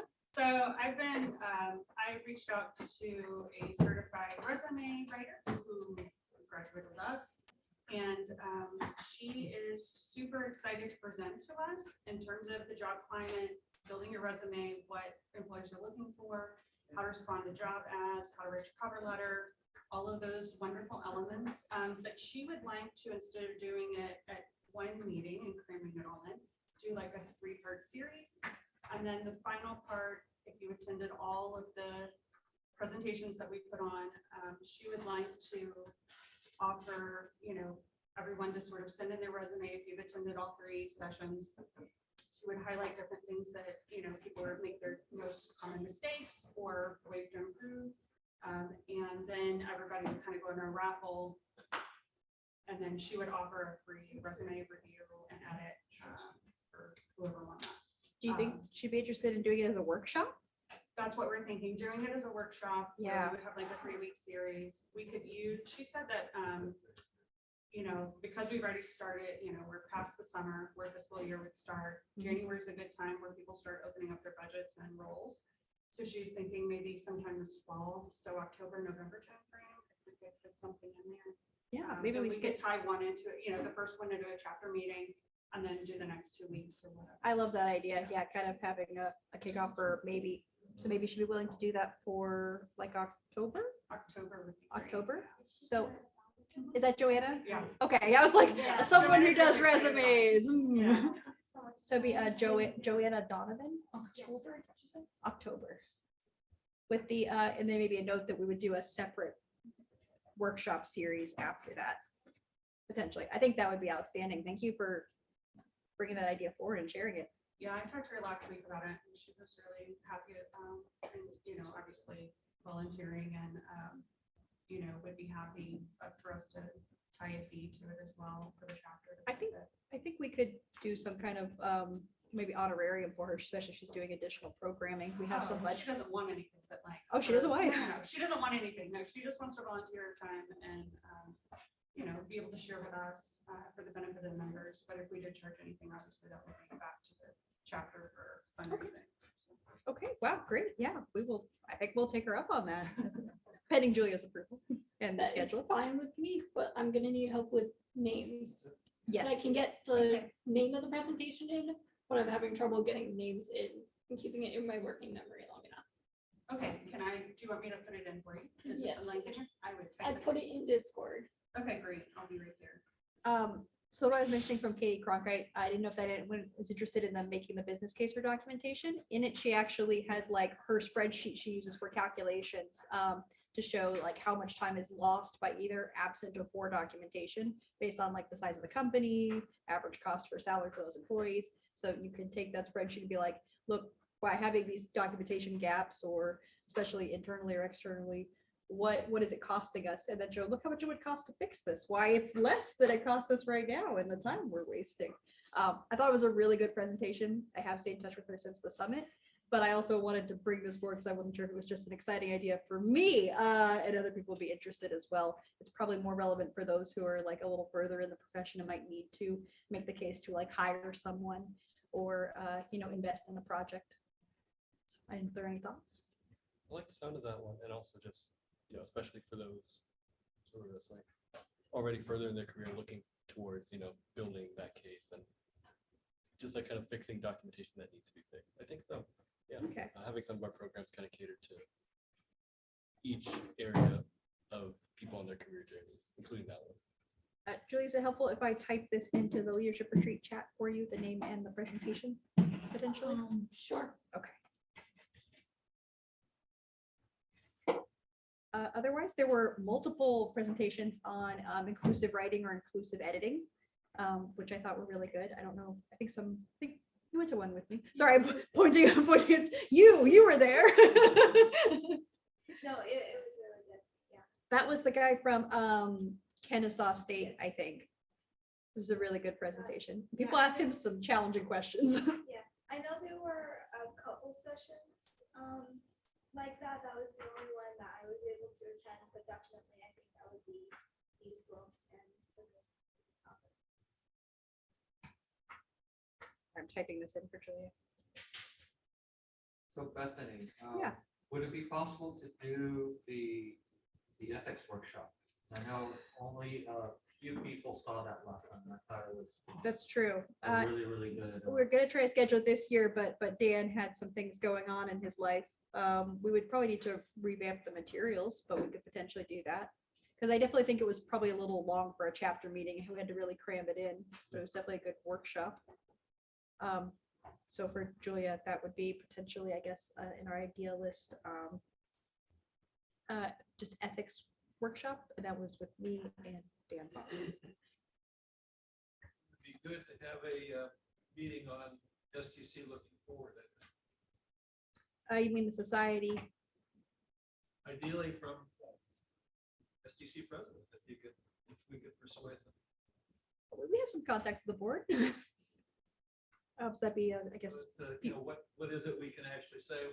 Who is it we can actually ask about what the road looks ahead for the next 5 years? I should get someone who's just off the board to answer our questions. So for So what do you want? What do you want to ask of then? Viability. I guess sort of nuts and bolts on what the future of the society looks like. Oh, okay, yeah, well, that might be a little bit of a challenge right now because there are so many things being discussed. So I'm not sure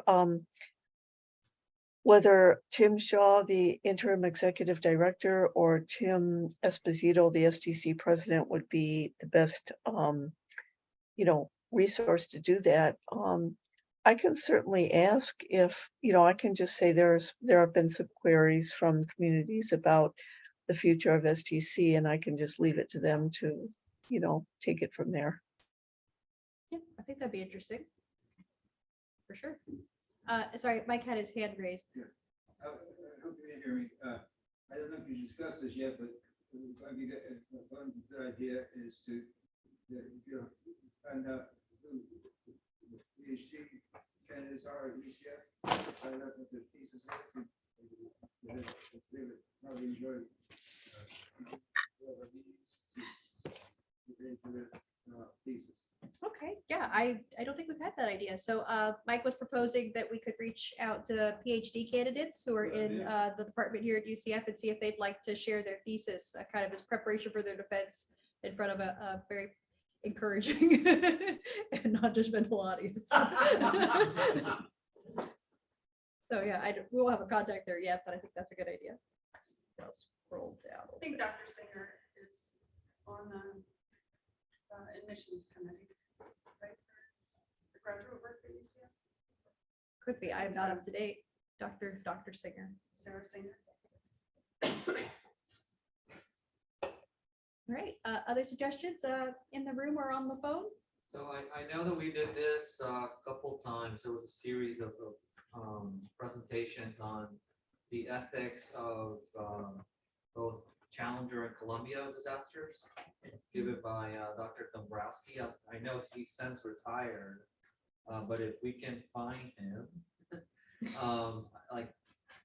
I would be willing to take on that subject matter. I think it's important, in both engineering and tech writing and the junction of those two to be cognizant of mistakes made by our predecessors. Yeah, I'm not sure what the state of his health is, but we certainly could, because I haven't connected with him since the pandemic. But I think it's a worthy topic. I'm writing down the name for you, Julie, in the chat.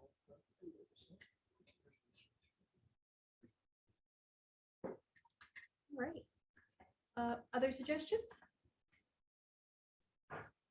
We're building a nice list.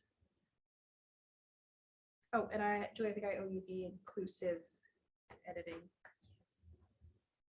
We have plenty of ideas to fill out our year's list, plus some extras in case something falls through. All right, so then I think while I check this one out, do you want to start trying to slot some in the calendar? I can. We also need to pick which specific dates I left those blank. I think there was one thing that I think John wanted to bring up potentially about whether we wanted to shift the FTC STC event, since it's become difficult in the month it's in at the same time as Stuttertronicon. Yeah, Spark STEM Fest. Spark STEM Fest. Yeah, Yeah. that's what I was thinking. So usually we've been volunteering at the Atlanta Science Center in February and kind of like devoting a team to that and everything like that. I was wondering if we might want to do our annual meeting, kind of split them up, like annual meeting in January, Spark STEM Fest in February. We can always keep them both in February too, but I was wondering what everyone thought of that. I love that idea. To split the two and have the meeting in January and also the STEM fest in February. Okay, so I think the only reason we had originally shifted it was because we didn't have enough time to promote the event when things started back in the school year, but I think that's also when we didn't have such strong continuity with FTC. So I'm not opposed to switching it to January and doing it the third week of January if that would alleviate some of the pressure on And the a club. lot of the legwork, if it's gonna be in person or hybrid, a lot of the legwork would have to happen in like November, October. Yeah, to get the possibly room. December when people are home. So Yeah. that's something to look at. That's a good point. So maybe then we want to start there. If we were going to do that event for January, I think in the past we've kind of let FTC drive that. So I don't know if we want to leave that as kind of an open point for the club to decide in the fall. Typically, I think we've done panels for the past several years that have been pretty successful. Yeah, done panels, but it can always be different formats too. At least in my experience, it's been panels, but I know there've been other formats too. Okay, so maybe we'll put January FTC meeting and leave the topic to be determined by the club. I know. Thank you for dropping all this, Julia.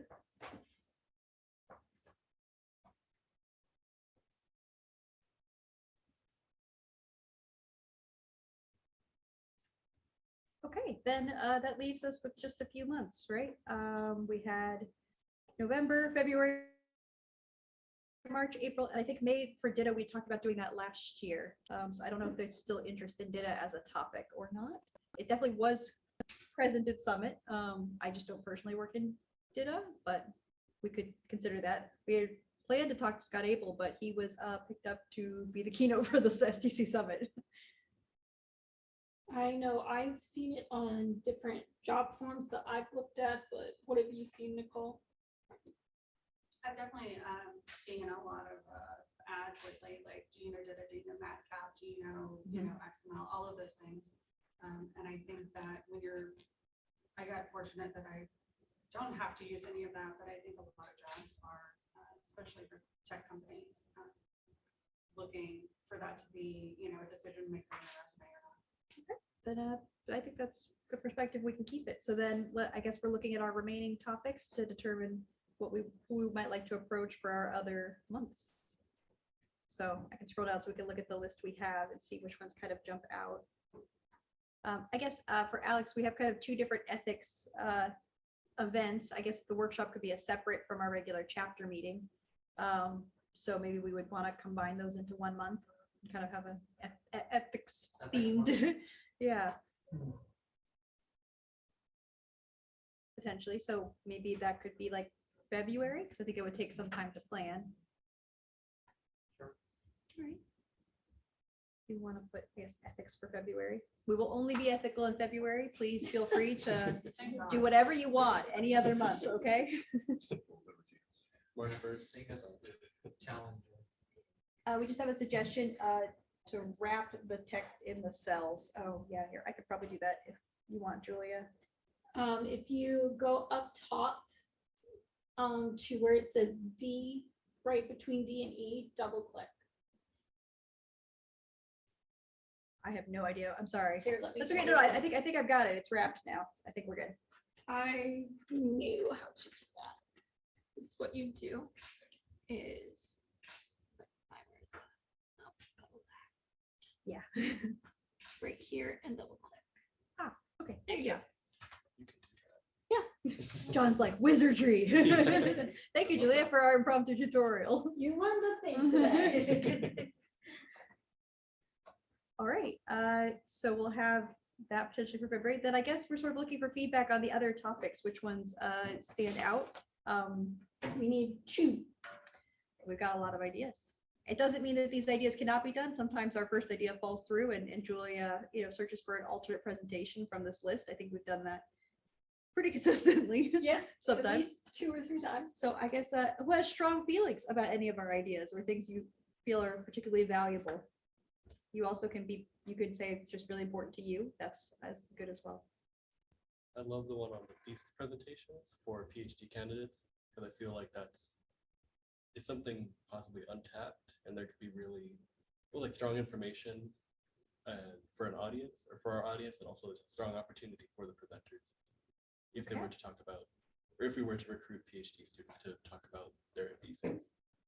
Seeing as some of you may know about PhDs, you may have gotten them. When would be an ideal time for that? Because if That's a smart question. My first thought was never. Wait. That's so very not helpful. if it's only half written, they're not going to be able to do a presentation on it. They also typically teach, so I know it's challenging to do things during the semester. So can we put that on a standby idea and maybe see if we find someone who's interested and not schedule that one and leave it kind of open? Because I think we probably would need feedback. Yeah, we would need their schedule before we can make ours. So maybe I would we, think not November or April. yeah, I would think so too. Which means our 2 months that are left. We'll keep it as a possibility, but it's a good connection to make regardless. And we also don't have to lock ourselves into having every event be part of our educational program. We've also done topics for our networking meetings before, so we could give ourselves some flexibility.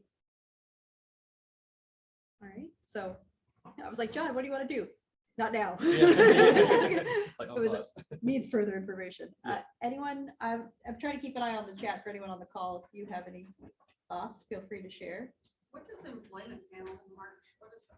Oh, so that's usually where we invite, we try to get recruiters, hiring managers, and professionals to come in to talk about the hiring process, answer questions like, what do you want on a resume? What are you looking for in a portfolio?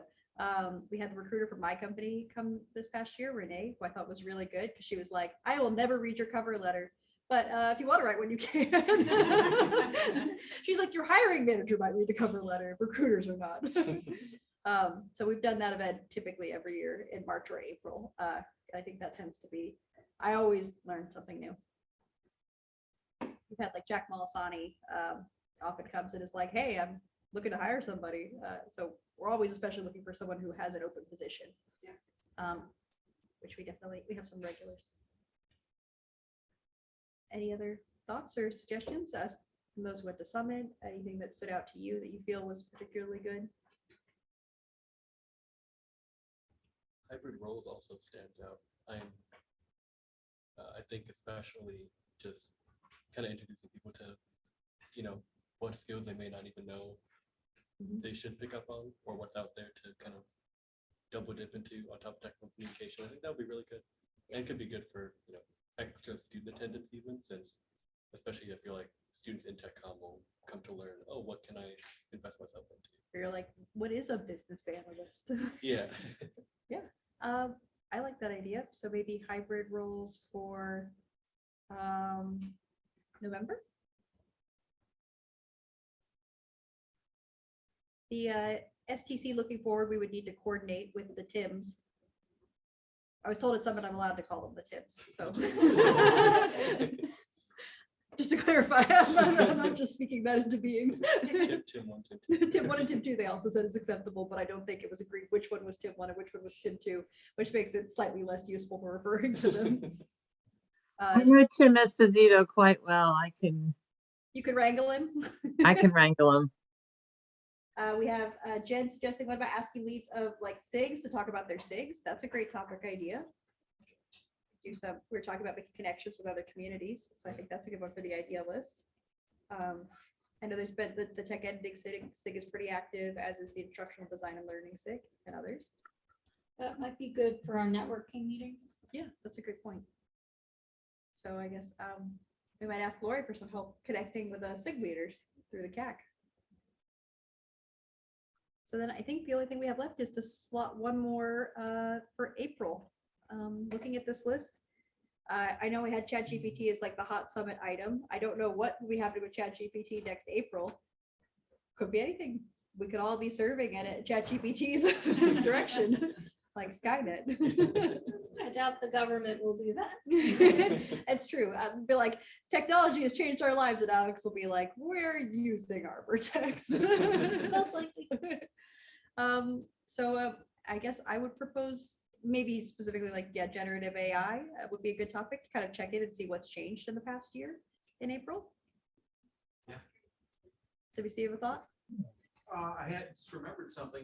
Tyler, finish what's going on here. No, that was the end of my thought. Oh, good. I was talking to my son, and I meant to mention that during this meeting. He teaches a jobs and future technology class at Georgia Tech. And in conjunction with ChatGPT, which he now uses actively to produce proposals, I said, could you do a presentation? And here I am, we've talked for a half hour about this. Have I brought that up? Did I remember it? No. No, But, you're waiting till the perfect moment. Well, I know a guy, says WC. But his whole class is based on how the technology of the future is going to interrupt your job. And so a pretty easy presentation for him to give might actually be an either or for the ChatGPT one, because his away messages, very colorful, are all generated in ChatGPT. Well, if you could connect us, I think we might have a good presenter Tell me there. the month and he'll be happy. We're to do it. looking at April, I think. April next year. Okay, April next year, yeah. got it. Okay. Thanks for queuing me. Yeah, no problem. It was a perfect moment for you to be like, well, guess what? Got a perfect guy. So I think that gives us our tentative calendars. Anything else, Julia, that you need for? What dates are we looking at? And then I'll need to fill out the presenters list. Okay, so this is the fun part where we coordinate with FTC, because typically we do the third Thursday, like Julia mentioned, but occasionally we adjust for months when there's like exams and that sort of thing, so that we don't disrupt. So I might ask one of the students to help us coordinate with the UCF calendar. For August, I think I'm looking at April. I was like, whoa, hold on a second, those dates don't look right. We were talking about the 17th. Does that work okay with the UCF schedule to have a presentation? The Because 17th of what? August, is that the first week of classes? It's before the first week. It's before the first week. Yeah, it's before the Oh, next- okay. It starts Yeah. on the 20th. Does it start on the 20th? It starts on the 21st. Yeah. 21st, okay. So that would be good to, before classes start potentially? Yes. Okay, so 17th, Okay. September 3rd would be the 21st. I have no strong feelings about anything in September. Of course, this is all pending hurricanes not disrupting it, which I think might have affected some of our meeting attendance, WC. We had to do some quick changes. That's true. That's true. October would be the 19th.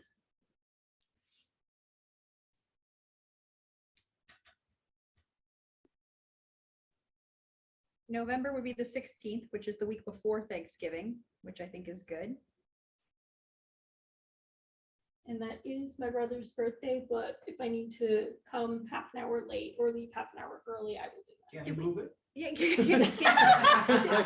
Did we book your brother's birthday another time? Yes, too? we did. I'm sorry, Julia. Wait a minute, that's no. I'm sorry, wrong month. Oh, that's okay. That's Never all right. mind. Now we'll see if we still He plan. has one every month. don't Yeah, he? she has multiple brothers too. There's 3 of them. It's hard to keep track. I recommend just having one brother, much easier to keep track of. So December is where we always have a little bit of a challenge. Because we don't want it to be, the third Thursday is the 21st, which is close to Christmas. And then when is exam week? Exam week is from Monday, December 4th to Saturday, December 9th. So I think we're in the clear. So, well, oh, so if we go the second Thursday, that would be the 14th. That would be, because the third Thursday is the 21st, which I think we'll have a lot of people doing Christmas vacations. That's also AdCom. Oh, yeah. The second Thursday. We can always move ADCO if we need to. I wave my hand. We will move ADCO. It shall be done. You have the power. The power to go boop and move it on the calendar. Unlimited time. So anyone opposed to the 14th? Okay, so January is where we would want to consult with FTC. I also see there's some good things in the chat about the consulting and independent contracting SIG. So maybe we'll follow up with them. So January, the third Thursday would be the 18th. Would FTC want more time for a January event? I believe that's the second full week of classes. Because we could push it a week later if that would be better. I think possibly that might be a good idea. Yes, everyone can get acclimated to this lesson. Yeah, so 25th. Yeah. that'd be good.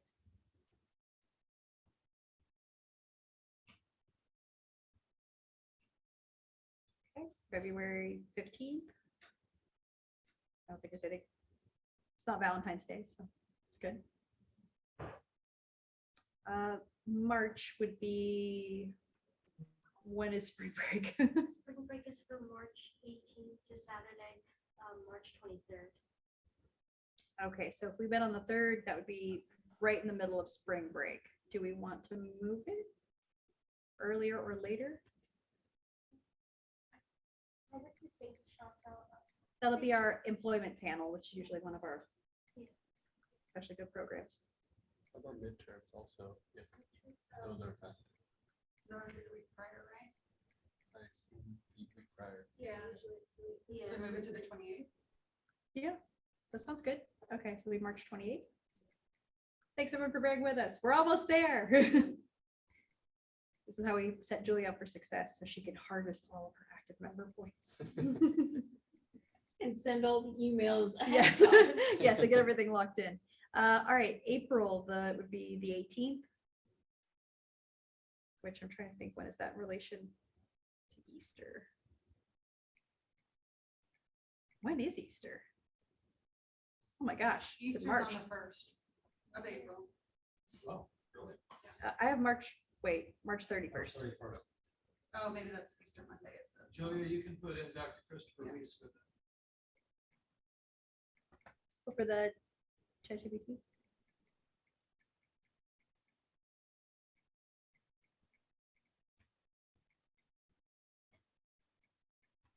Right. Probably, I guess I'll pin his schedule, but April 18th. We got, and then May, this is where we hit up against, I don't think the summit dates have been announced yet, or maybe Lori Meyer, you can correct me if there's an update I missed. There is no update on the summit dates, I'm sorry to say. But that's okay. That means we can choose our date now and see what happens. Yeah, they can just move the summit around. They'll check in with us when they schedule the international summit. What is the last week of, or what exams and then graduation in May? Final examination period is from Wednesday, April 24th to Tuesday, April 30th. Oh my gosh, wow. And the commencement is from May 2nd to May 4th. Okay, so I guess we'll just go with May 16th. Sounds good. Okay, that's a good list. Yeah, Mike? Hold on, Julia, you're a month off. Oh, May is the 16th. In June, we haven't decided. thank you for catching Yeah, that. what was it, Mike? No worries. I'm very much out of touch, but we used to have something called watch lines that the people. That's the summit recap. So we can, okay. Yeah, but we don't have enough people going anymore to sustain that. But we had a really good, the John Entourage went this year, which is John's entourage. I did not claim the name. No, John does not take ownership of the John Entourage, but I'm speaking it into being. No, but we had like Dominic went and John and had a whole crew that went. Sorry, I'm not calling everyone's names, and Lori as well. So I think we have hopefully we'll be able to maintain that going into next year as well. So it's always been a good event. Then I think we're just picking a date for June, which would be the 20th, unless there's any major events.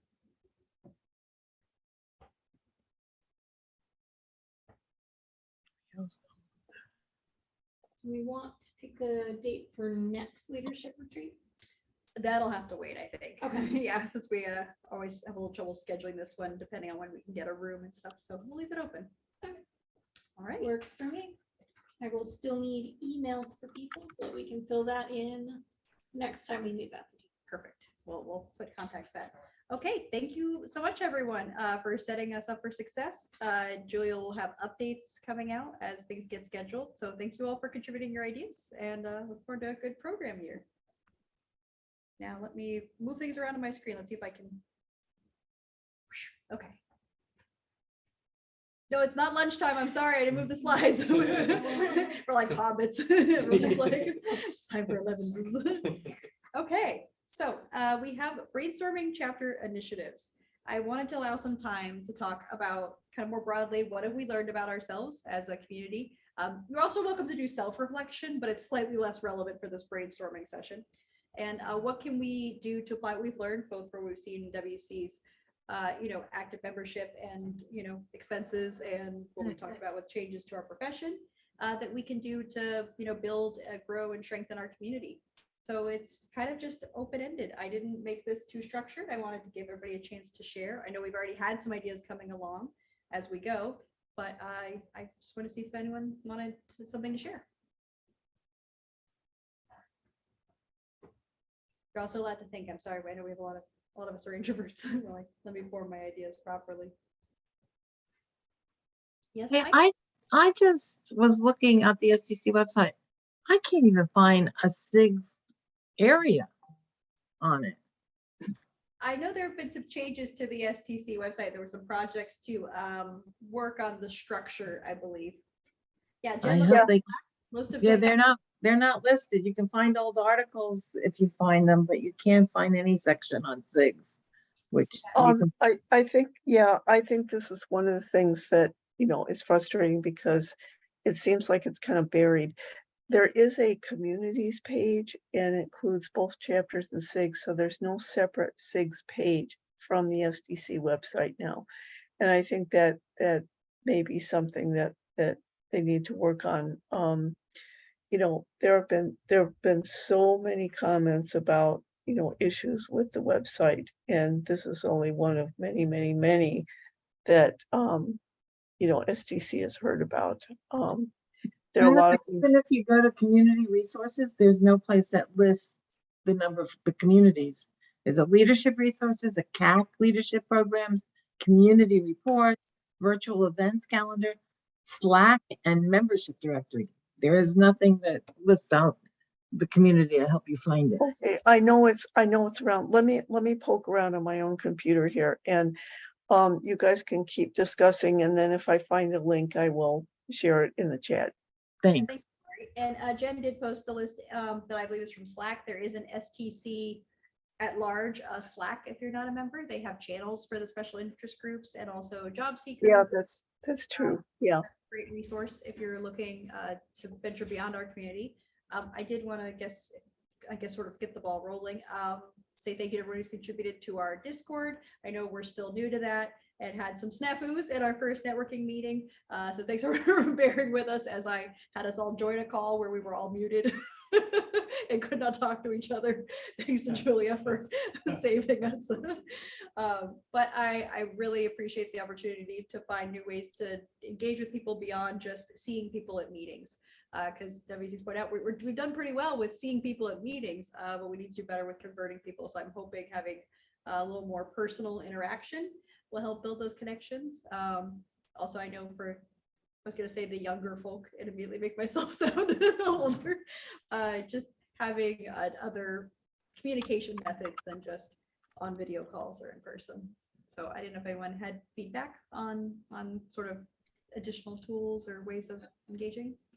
Let me add to that. Yeah, WC. I think you've hit the nail on the head again in terms of our viability and certainly our satisfaction with membership. A lot has to do with taking those people who are interested but are flying by the drink rather than signing up to be full participants in our chapter. And the key in my mind, the key is a strong base of programs. And we had one last year. I think we definitely look to have one this year. So how do we make it so that those people who come by and take a look and want some particular piece of information, how do we get them to stay around and how do we coerce them into membership? Not coerce. That's a strong word. I know we've actually used cult language before as well. But no, it's true. Maybe if anyone who's like relatively new is comfortable sharing what's made you want to actually be part of our community, if there's something particular that's drawn you in. Well, I know, for example, Mike and I used to tease back in our day, make it look like, in terms of replacing yourself as an officer, make it look like you're having fun. Yeah. And you've done an excellent job at that. Thanks. I don't know why all of us don't want your job. I've even been like, if anyone wants to stage a coup and take over leadership, I'm ready. but that's the key. We want to be a group that people want to join. Yeah. So. Yeah, one of the things about my involvement with STC Florida, in a lot of communities, I have actually been drawn into joining that community because of a few very, very good contacts or very good experience with contacts with the leaders of that community. That's how I joined Carolina. Rick, I can't remember his last name, and then Andrea Wenger were two people I got to know at Summit. And we had such good conversations that I ended up joining the chapter. Same thing with East Bay. Now with Florida, I can't exactly remember what my first contacts were, but Bethany, I met you at a couple of summit conferences. Alex, same thing. And then I had some initial contact with Mike Murray. Based on those three very positive, very encouraging contacts, I thought this is a community I'd like to be part of. So I joined as just a plain old member, you know, not getting too involved, and then started attending chapter meetings. And the positive atmosphere and the friendliness and everything just drew me in. And so then I started volunteering. And so it was like a really positive step up process, but it started with just a few excellent experiences with contacts with members of those and leaders of those communities. That's what drew me in. Thank you for sharing that, Lori. And I saw Jen put in the chat that she joined to give back, which really grateful for. And Jen, I'm glad we connected with you through our virtual networking meetings, which is something Julie and I decided to throw out in the universe. And we thought, well, worst case, Julie and I will hang out and talk and we'll have a good time. So we're grateful to have people like you have joined us. I didn't know if anyone had something they wanted to share. Julia? When I first started, I didn't have a ton of contacts or even friends in TechCom, and I was able to find that here, and I wouldn't give this up for anything. Aw. Thanks, Julia. I'm very glad you're here too. I know, Joe, if you were raising a hand or if you were. No worries. I was gonna say, yeah, I definitely agree. I love being part of the community. I'm just gonna enjoy getting to work from everyone, and I'm excited for the future and everyone, all of us continue to grow our journeys. I was wondering for an idea for the future, if we can somehow make if this could be either small or large, depending on how we go with it, but maybe a campaign for nationwide outreach with an emphasis on how we're open for membership beyond Florida, and possibly we could reach out to other chapters. Some of them that I've seen throughout our meetings are Rochester and Carolina, and maybe we could do so by joining some of their meetings while promoting our chapter, or even reaching out and sending invitations to our own meetings as they appear. I like Alex's idea of a sister chapter, for example. Yeah. So maybe we should be more direct with our community outreach. And also, I like your idea of a campaign. I think WC has pointed out before that as technical writers, some of us are very bad at marketing. And by some of us, I mean me. So I think that's a good reminder that we could be pushing our message and sort of less waiting for people to find us, especially as we are happy to have people beyond Florida. So I would love to work with Partnering you. with a SIG would help with that, because Yeah. you would then be reaching that. I have a quick question. Does everybody know and understand among SIGs the difference between a community of interest and a community of practice? Is that confusing to anybody, or does anybody want more clarification on what those two distinctions are? There's nodding in the room, I think, a desire for clarification. And I think first I have to say, I believe it's my fault that it's confusing since I set that up. Oh, no, it's not your fault at all. And it's really, you know. Please feel free to explain, Lori. Okay, let me just give you the 50,000 foot view then. A few years ago, STC was looking at the SIGs, and some were very, you know, they had a large member base, they were very active, and others were less active and really didn't do many events, but they did have enough members who wanted to kind of stay in touch and stay part of that community. So they set up two distinct forms of SIG. Communities of practice are, you know, active SIGs. They have a budget. They do formal programs like webinars and other formal events. And they, you know, submit a budget every year to STC like the chapters do, but they're still like virtual communities. They're SIGs. And so there are, I believe, 3 communities of practice now: instructional design and learning, technical editing, and there's one more. I'm sorry, but there are 3 of them. And then the other type of SIG that was identified is called communities of interest. And these are SIGs that were less active, had a smaller membership base, but still wanted to exist as an identifiable community of people who had an interest in this topic area. So that's where groups like Solo Tech Communicator, Women in Technical Communication, health and, health and medicine, consulting and independent contracting, they didn't have enough of a volunteer base to run as a community of practice, but they did want to continue to exist and provide opportunities to meet. So communities of interest are essentially just, meetup type of groups. They do not have budgets. So they don't submit budgets to STC, but you can be a member of a community of interest. And typically what your involvement would be, if you wanted to join a meetup or, some kind of a forum where a particular topic is discussed.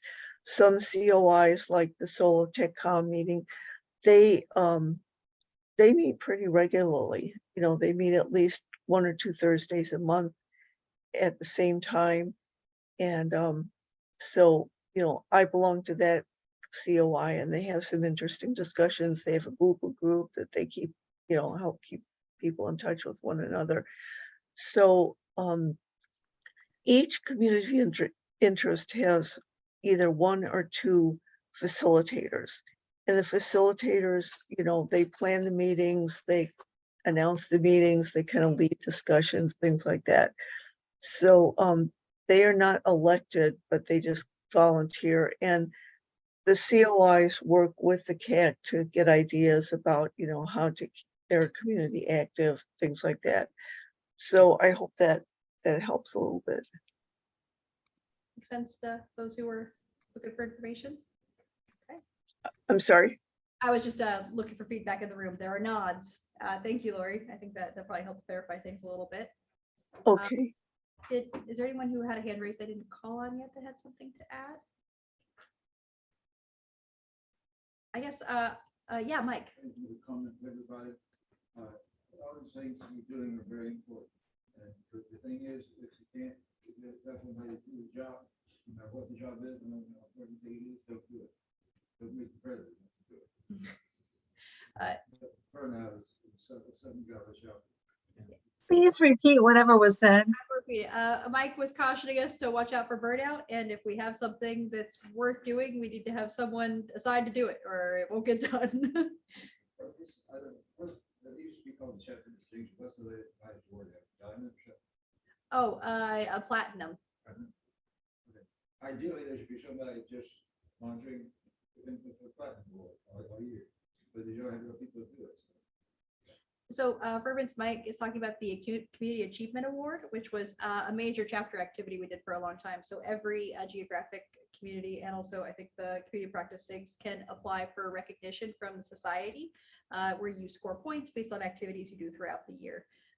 It was definitely a highlight of the chapter for a long time, where we tracked it like a proposal that we were submitting, make sure we had evidence to demonstrate that we deserved all the points, following how things were divided out. I believe I was the one who recommended we pause on doing the CAA because it was becoming a very large time investment for 1 or more volunteers, when it didn't seem like that was the best use of our resources. It's something we could consider again, maybe in a future year.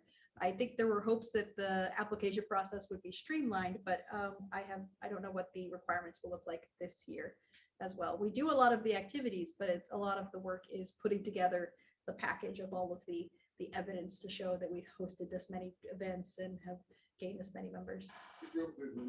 Yeah, Bethany, Mike is asking. The very first application for the very first chapter distinction board. Oh, for those who are interested, Mike has brought historical artifact. It's the first application for the first community distinction for the chapter. So well, so we can take a look at that if everyone wants to once we're on a break. Sorry, go ahead, Lori. Oh, I was just going to say, the comment about the time investment required for completing the CAA application has been well noted by other communities. It is a very time and labor intensive process, one that I have, advocated for streamlining and looking very closely at the application form itself to see if there is duplication, things that aren't clear, things that are unnecessary. So I'm been pounding on that for the last few years, and I will continue to make my voice heard about that. So hopefully the application process will, be easier for communities, because we want communities to be recognized for the good things that they do. But, it is a substantial time investment, and, we want to make the process, we want communities to do the work necessary to show what they've achieved, but not make it an administrative overload type thing where it's just too much for a community to do. Yeah, I think of our CAA or Community Achievement Award chairs, so the person who's responsible for leading up that effort, I believe I'm the only person who stayed on after doing that volunteer role. I think it led to pretty severe burnout since there was just a lot of work involved.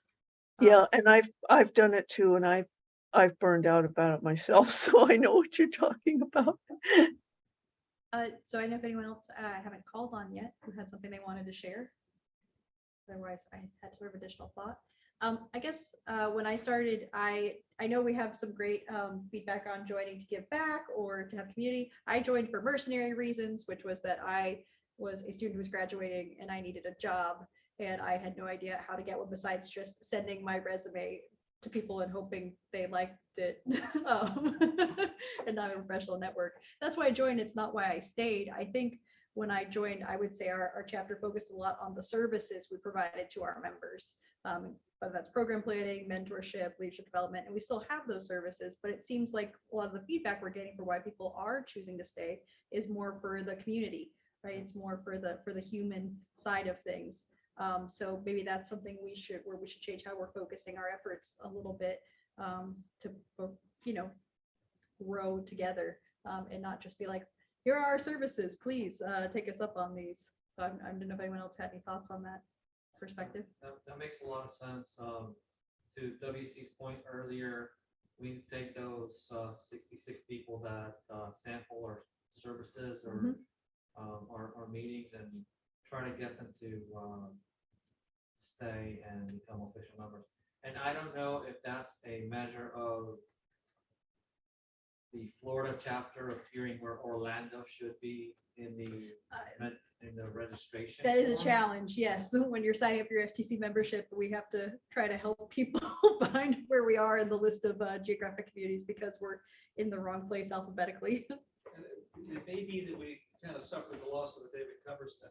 We don't have anybody in a member retention or membership chairman role to be our official voice and encouraging people to join. I mean, the list of names is available. I can give you that list out of the active member report very, very easily. Who showed up and didn't join? We also didn't do a good job of chasing the people who dropped out. We know who they are. We don't know why they didn't rejoin. They clearly didn't feel that they needed to for whatever reason.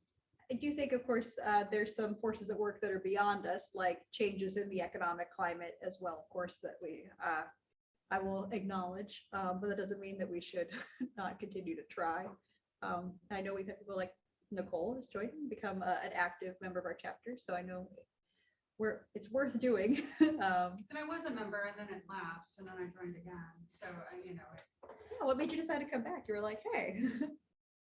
honestly, I wasn't paying attention that it lapsed. I got a new job and then Life happens. So, yeah, and I was like, I should probably get back on that.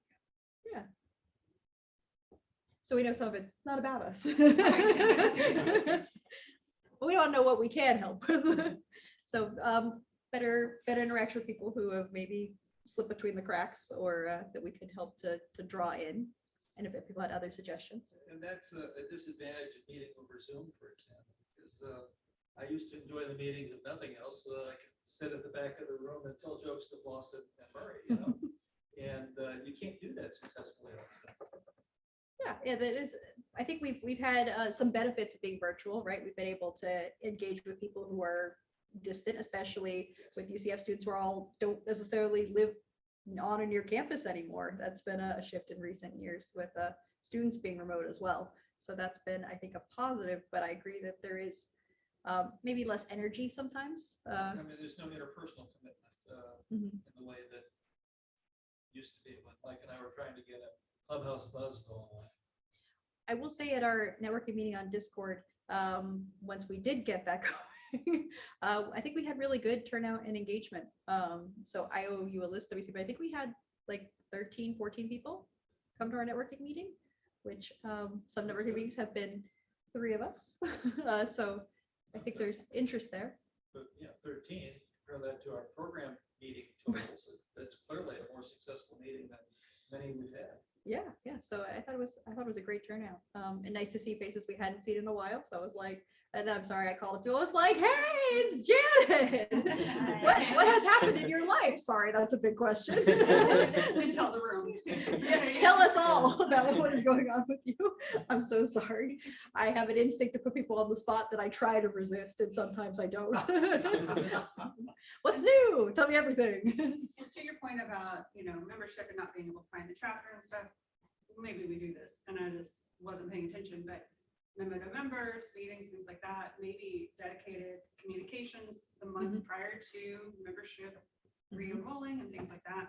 You can say, hey, when you refresh your membership or thanks for coming to that program, join, but look for us here, because that was my problem. I wasn't a member of the chapter because I didn't click the right. But you're like, I am a member of the chapter. WC is like, what's going on? Like I promised, I'm in Florida. But yeah, so I mean, just maybe a little more communication on our end. Yeah. Before that happens, would be Sure. We could be much more proactive. And maybe we are, and I just didn't notice. So I've done reminders, but I often, but often I do one, when perhaps more than one would be useful. Also, we're sorry, volunteers. John, I keep looking over your head. So you're like, why is Bethany making a strange face? Her eyes are like just above your head. Yeah. Can I make a suggestion? Sure. And watch his reaction. Yeah. Back when we had nobody that wanted to do the newsletter, Yeah. I mean, in The dark ages, yeah. 2001. Yeah. Basically, I created memo to members by telling the secretary once a month, you need to summarize our last meeting and promote the next meeting. Mhm. And for example, Gail Lippincott became outstanding at doing that. We had some really great promos and she had the ability to make you feel guilty about having missed the last meeting. And so here we have what I think is another opportunity to expand the role of secretary. Don't look at me like that, John. John's That eyes is, get big. we need a membership chairman, someone who is engaged enough with our community at large to reach out to familiar faces and give them a push. And basically it could be send out a standard message by email.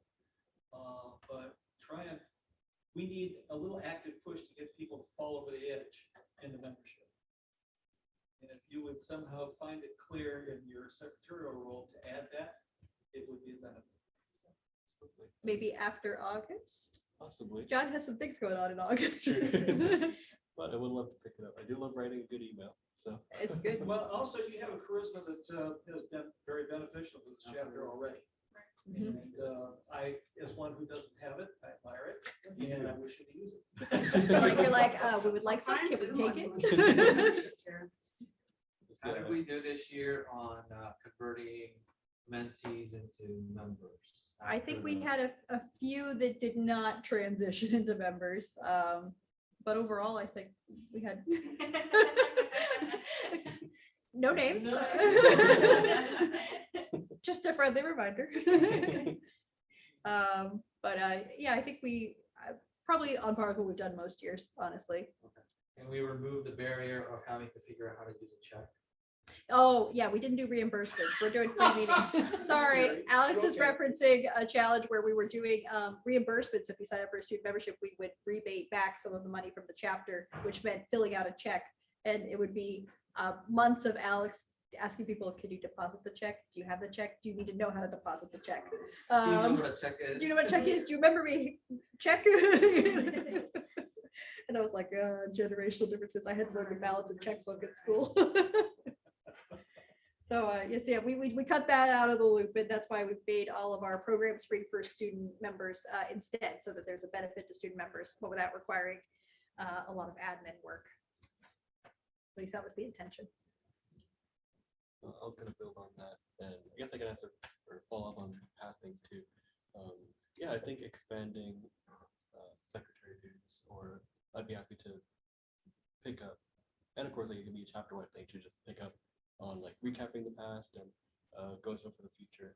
And I think it would be a good way to keep everyone up to date. Yeah, John, if you go on memo to members, the tag you're looking for is if you missed last meeting. Mhm. It was a column that kept on going every month, and you can pick it back up with that same name. Okay, yeah, it's like a newsletter style kind of recap. Yeah, absolutely. And super chat. That sounds good. And I do miss doing the newsletters, I gotta say. Oh, Our current chair. Well, your problem is solved, John. You won't have to miss it any longer. I've loved. If you just go here. Oh, oh, the tab right there. Okay, got it. But yeah, I've loved seeing just how FTC, for example, like each of you on the communications committee have picked up the newsletter.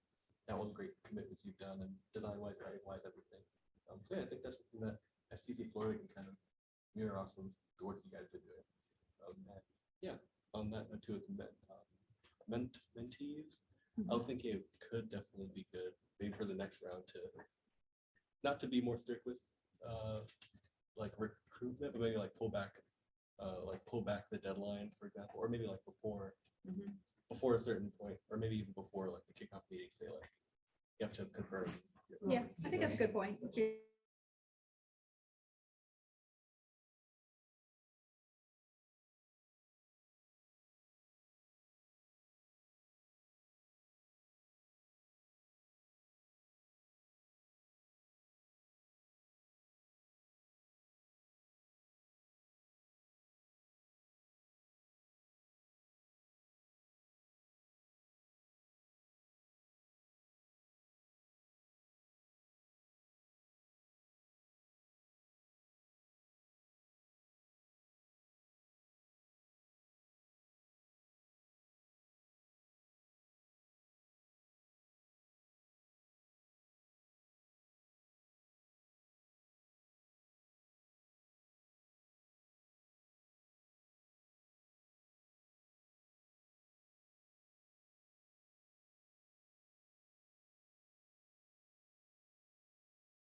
Hey, everybody on the call, sorry, we lost internet on the main device, so hopefully you can hear me right now.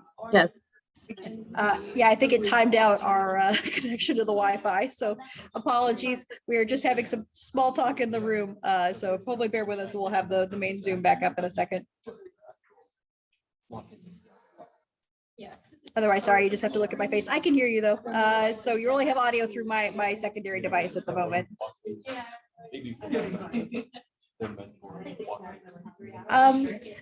Could I borrow someone who has a student ID and password? Oh, we got Jonathan volunteering. Yes, because it's not letting me reconnect. The Yes. sound in the room now is clear. It's easier to hear than it was before. I could barely hear anybody. But Jen? Bring up the keyboard. Yeah, sorry. That's only because you're hearing me, Lori. No, I can hear people. That's an alien? I don't know what this one is left on my phone. Old pictures of Oh, me going through the And thank you. process. They wanted to Oh, you're absolutely fine. I promise I won't do anything sinister. Oh, no worries. Here's what my total was. I don't think, does it automatically? I think it's just, well, it should just be for the internet. So.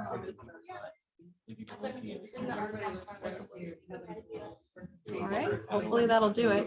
It just legitimately was like.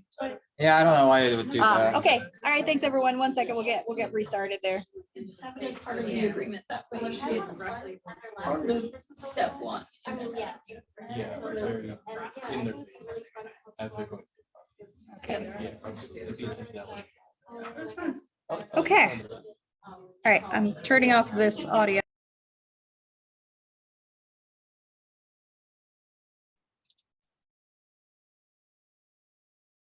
That sounds good. Okay, this hey is everyone. shared to Bethany, so very likely it'll end up on the Can you hear me Okay, on that this could be good. device? Yes, Okay, great. 1 moment, please. We'll get back going. they're noisy back there, aren't they? We're having some good chatter in the room. It's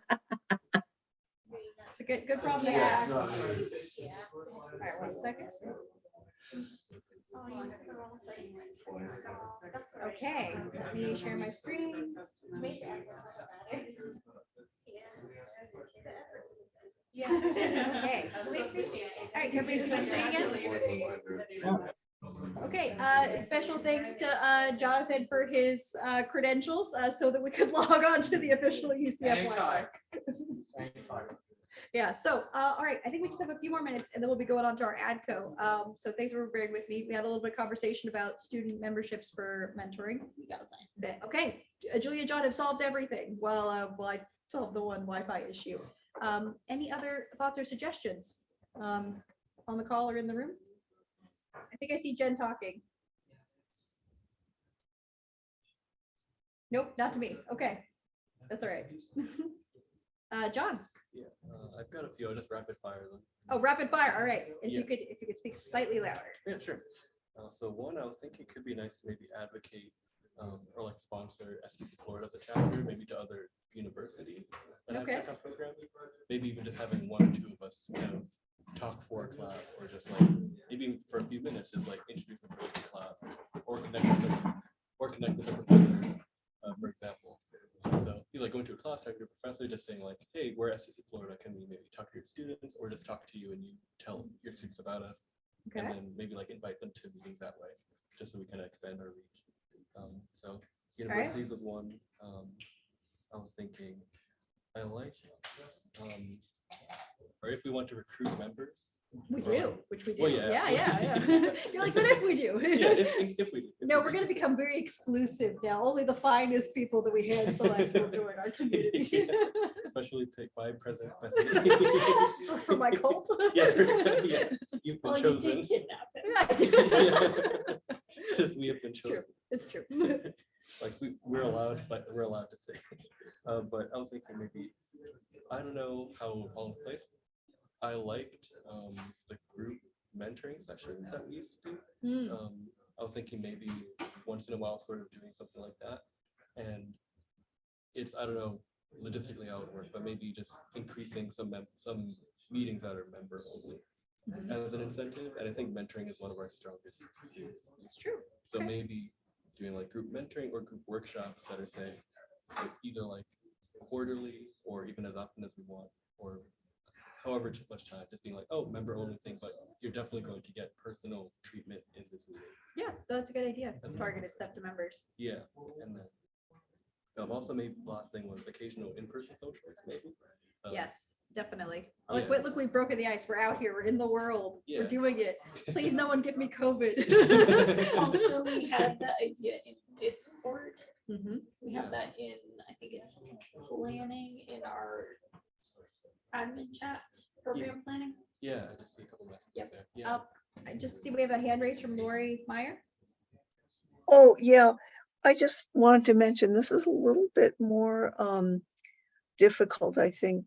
But one of the things that I think is important for any community is you learn as much from the bad as you do from the good. And occasionally, I know as a chapter leader in many communities, I have received confidential contacts from people who did not have a good experience. They were not welcomed at a meeting. Someone said they would get back to them, and that person never got back to them. And so, I've had to take all of this in and take this as a learning experience in how a community can build trust among both its members and potential members. So I think it's important for anyone who is a member of a community or wants to join a community to feel that there is some place they can go where their confidentiality will be respected, but they can share something that may not have gone right for them, because there can be a golden lesson learned in that for the community leaders. So I'm just throwing that out, just as something to think about. Yeah, we certainly could see where we've maybe missed someone, or not provided what they needed, or just they didn't like my jokes about the J-name conspiracy, whatever it may be. Yeah, thank you, Lori. That's a good point. We'll take you a better outreach to see where someone has left the community or not joined. John, did you have other ideas on your rapid fire? I think those are the main ones, like university recruitment, and mentees being members more diligently, and then occasional in-person socials and group mentor sessions. Yeah, those all sound great. Okay, I'm just keeping an eye on the time. So I think we'll pause there, but that does not mean that this is the end of us being open to ideas by any means. So if you have an idea later today, tomorrow, if you're on the Discord, feel free to put them there. I guess which channel would be appropriate? I have a channel specifically for the leadership retreat. Perfect. Yes, if you have further ideas, or if you just didn't get a chance to articulate them, feel free to put them there, or you're welcome to email me at stcbethany@gmail, or I guess I'm not that hard to find. I tend to be announced where I'm going, so you can always find me during the meetings. But we really want this to be a chance to try some new things, grow and challenge ourselves. So thank you all so much for contributing ideas and thoughts and feedback. So I think without further ado, if I can go on to my next slide. All right, we have our ADCO meeting. I say the word ADCO a lot, and Julia has reminded me and continues to remind me that I just say it like it's a nonsense word and don't define it for people. So ADCO is our administrative council. I introduced at the beginning, but that's our elected directors, committee chairs, and other volunteers. Being part of ADCO is really how I became really connected with STC, because I was there meeting with other leaders, talking about volunteering. And honestly, especially when I was a student, I was like, oh, adults will talk to me. I am also an adult, which was a bit of a challenging transition when I didn't know what I was doing. So it was great to feel respected by professionals. So I don't want you to think that we're this I don't know, powerful group of elders. I mean, you can think that, but also think that we're welcoming, and we would love to talk to you, talk about your ideas, things you would like to make happen. I've been really excited to see new faces. We've had Nicole and Joy and Dominic come to our administrative council meetings. So whether that's volunteering for a committee chair role, like we mentioned, or a member, or just saying, I would like to see what this is about. You do not have to make a commitment. when you come to an ADCO meeting, you could just sort of see what's going to happen, which is now going to happen because we're having our ADCO meeting here. So thank you all for coming for our ADCO meeting. You are allowed to escape if you want. I will not make you stay. I have only kidnapped one person. That is John, and that is it's mostly a joke. Mostly. Mostly. I did say, come get in my car. We'll take you to an STC meeting. But it worked. It worked. Hey, look how happy he is. Yes. But no, we also welcome people who want to work on a short-term project, whether that's something for your portfolio or to build your confidence and skills, all the things that Joy talked about at the beginning as possible projects. So anyone is welcome to attending our ADCO meetings.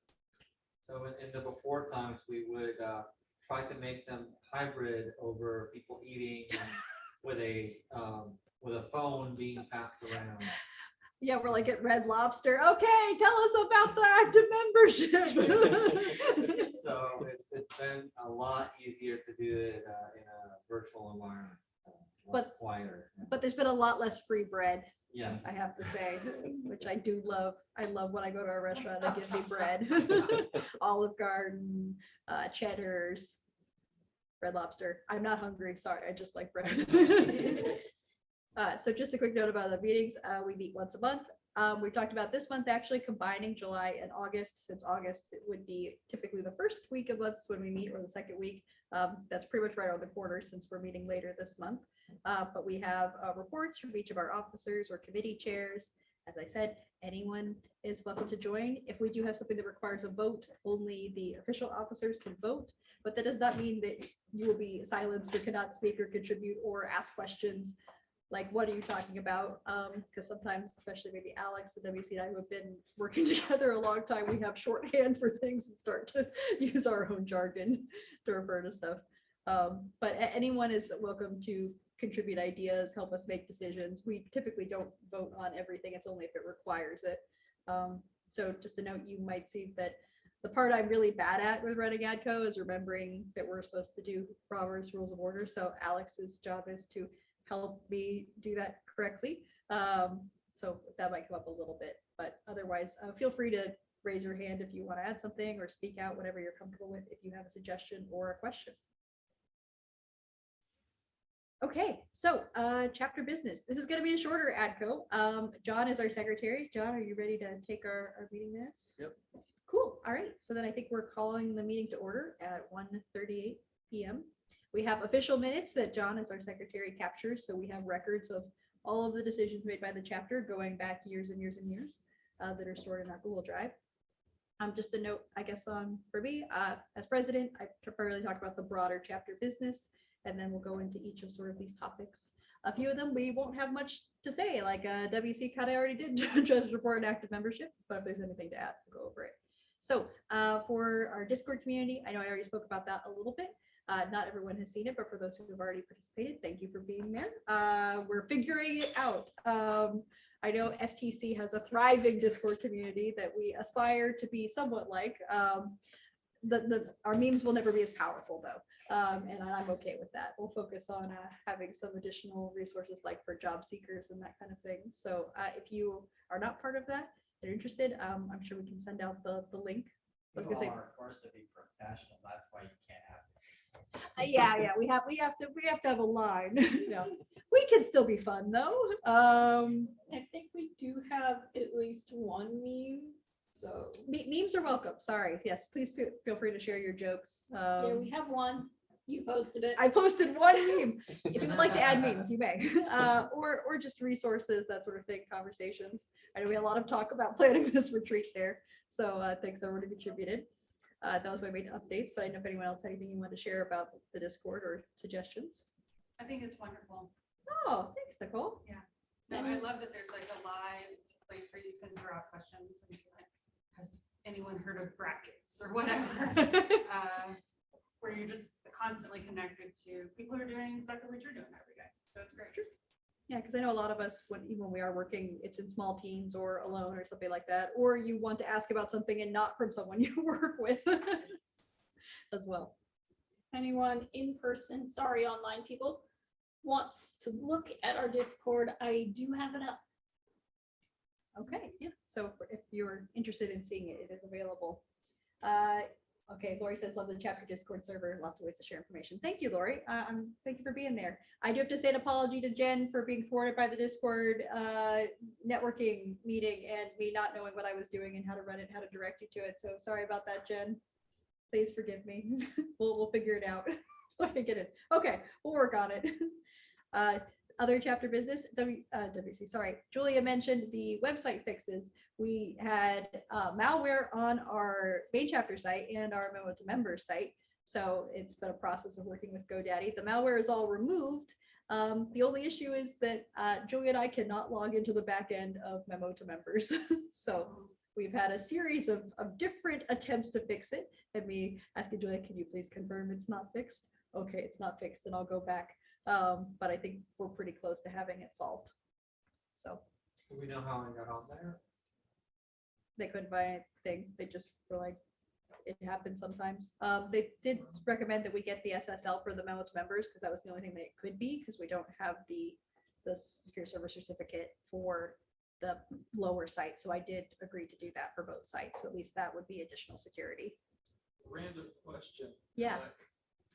Or do we want to consider STC hosting based on the background I already presented? GoDaddy has been expensive, and I would be open to look at other options. I cannot speak to what the quality of the STC hosting would be like right now, because I know they're very short staffed on the STC side. Lori might have more information about what resources would be available for website support. Offline, you might inquire. Okay. I'm not smart enough to know any of the answers, but if you and Julia could reassure yourself that we're on the right path, that would be helpful. Okay, well, I'll take that as an action item to do some further investigation. I also have on here upcoming website expenses. I pulled this up for WC because I know you wanted to know.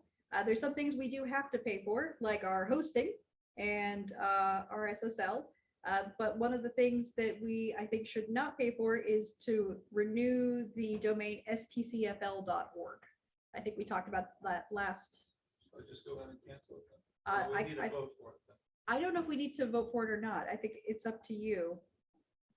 Whether that's if we budgeted for it, or I can't remember if we took that one out of the budget because we thought we were going to pay for it. Why don't we pivot to FL over? Because we've got legacy with 2 other domain names. So- That's the third option. Yeah, so we have our site is actually hosted on STC-Orlando, and we talked about moving at one point, but that was going to be, I believe, difficult and time consuming. So we just did a redirect from STC Florida to STC-Orlando. So we have those 2, and then we had this STC FL as an extra one we thought we might use, but we ended up not using it. Let me ask, is there any objection to canceling that? No, I think we discussed it in the past. I think Southern Technical College is going to be happy about that. That will release the domain. Yeah, so I'm in the site right now. I only see the option to upgrade. So WC, I might ask you to cancel it if you would be I'll willing. make sure I've got the power and I'll consult with you before I do it. Okay. Other than that, everything else I think is pretty much stuff we have to have with domain and the hosting. Okay. I had on here talking about succession planning because this was something WC has reminded me repeatedly that we need to do. I know I've sort of vaguely said that I would love for someone to take over as president at some point. That's not because I don't love doing it. I do. I really love being president. I've loved being part of the chapter. But my reign has been long at this point. So I know Julia's been doing a great job as vice president. I'm not asking anyone to make any commitments or anything.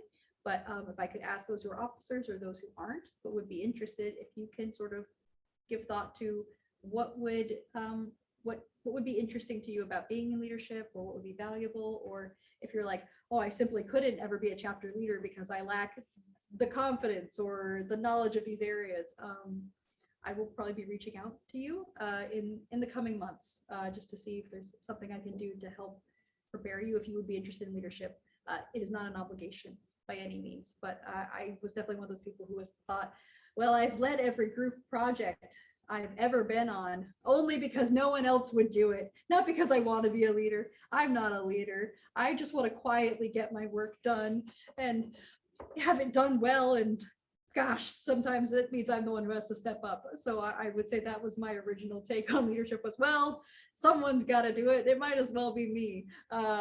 Not feeling that I kind of fit the mold of what I thought a leader was supposed to be. And that's something kind of going back to the changes to our leadership qualities and skills. We're trying to highlight that leaders don't have to look a certain way. You do not have to be like me to be a leader. I know I come across as very like outgoing because I love to talk. But also, you know, there's a lot of different perspectives and value people can bring. So I guess I'm just asking everyone if you can think about that. I will be reaching out to try to do a more active job in succession planning, not just for my role, but some of the other chapter leaders as well. So I'm happy to have everyone who's in leadership stay in leadership as well. So thanks. It's also important, you know, because in our bylaws and policies and procedures, you know, we have kind of escape clause in there where the president is not able to perform their duties, then other people jump in there in that possibility. So it's important for those people to be aware that that could happen. And Yeah, and I've been grateful in times when I, you know, needed help where people stepped up to fill the gap when I wasn't present. So it's one of the upsides of being part of the community, knowing that there's lots of hands to carry the load. Lori said when she first stepped up, the idea of being a leader was laughable, but she ended up being president of 3 chapters. Something she never imagined in a million years. Yeah, I think Julia is our most active member, but Lori might be the society's most active member for her many community involvement. So that's all for me for the chapter business. I think I'm handing it to Julia to talk about any updates for program planning and communications.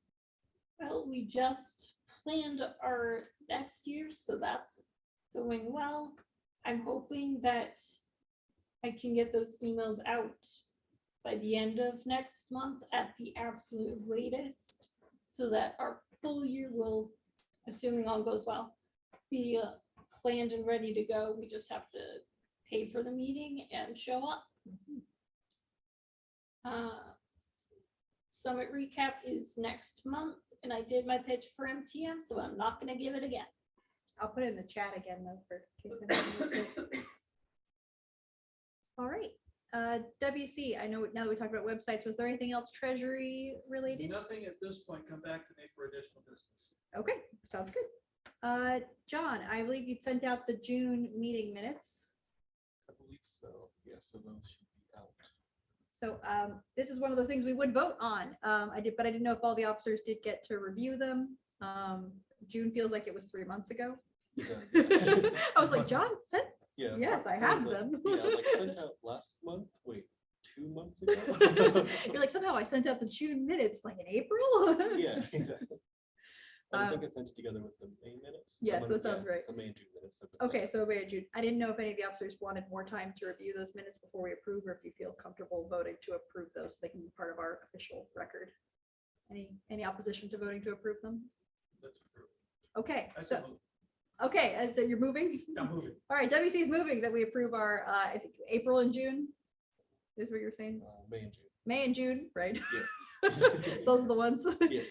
Our May and June meeting minutes. Alex is seconding. Any discussion? Any questions for anyone? Okay. All right. All those in favor of approving the meeting minutes? All right. Please say aye. Aye. John, you can also vote. Or Yes. John's like, no, I'm staying. Put it in the record. Yeah. I have mixed feelings about these minutes. Yeah. Not my best work.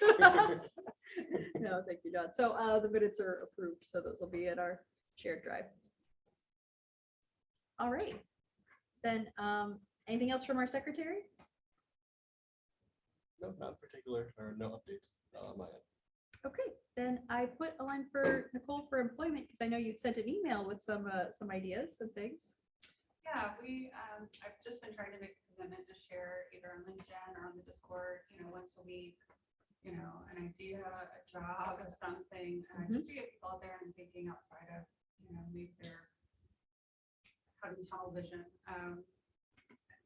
Seeing, trying to be more creative in your search out there in the world. I know it's hard, so I think anything that anybody finds that's interesting, please send my way. You have questions, feel free to contact me. Accessible most of the time. Do we get any inputs at all to like employment manager at? Well, I know FGL, whatever it is. Well, I'm not getting anything redirected to me. I don't know. If I asked Karen to set up the redirect, but I don't think we haven't been soliciting emails there. So I'll double check and make sure it's going to you, Nicole, and maybe we could actually put out a call to It's ask been a people. while, but my understanding was we had a lot of unsolicited contributions to our employment manager. And then we basically haven't had an employment manager and kind of the vinyl withered, I think. And I think that's the problem. Yeah, okay. John, if you could put an action item for me to confirm that Nicole's getting the employment email. And also then I think to, promote that we're looking for information there, Yeah. Just to be able to serve, we need to have something to offer. Right. Yeah. It also has been quieter job-wise. Well, that's something, maybe in the mode of members every month, we publish or whatever, I can put in like a little thing in there, but I think we should have like an employment reminder. Yeah. That if you are an STC member, you have access to the job board. Yeah. It's often unique positions that aren't out there on Indeed. Or whatever. I get a weekly posting out of Indeed on TechCom openings in the area. But we've never as a chapter used sources like that to promote. Is it of any help if I forwarded that to you? I could do the same thing, and that's sort of what I'm pulling, from LinkedIn and stuff every week. Okay, And, there are a lot of people in our field that are doing the same thing for their students, their alumni, their partners, things like that, that they're sharing, or our TechCom recruiters. So I've connected with them on LinkedIn and I'm taking those resources as well. So they're a little more filtered than just a blanket search. Yeah. You're well ahead of me. Thank you. Thank you for curating it. Because sometimes it could be drinking from a fire hose of jobs that, especially if you search for some of our keywords like writing, communication, and technical, you might get a lot of jobs that require the skills that are not in our field. I move back to that hybrid job, discussion of. Oh, yeah. Yeah.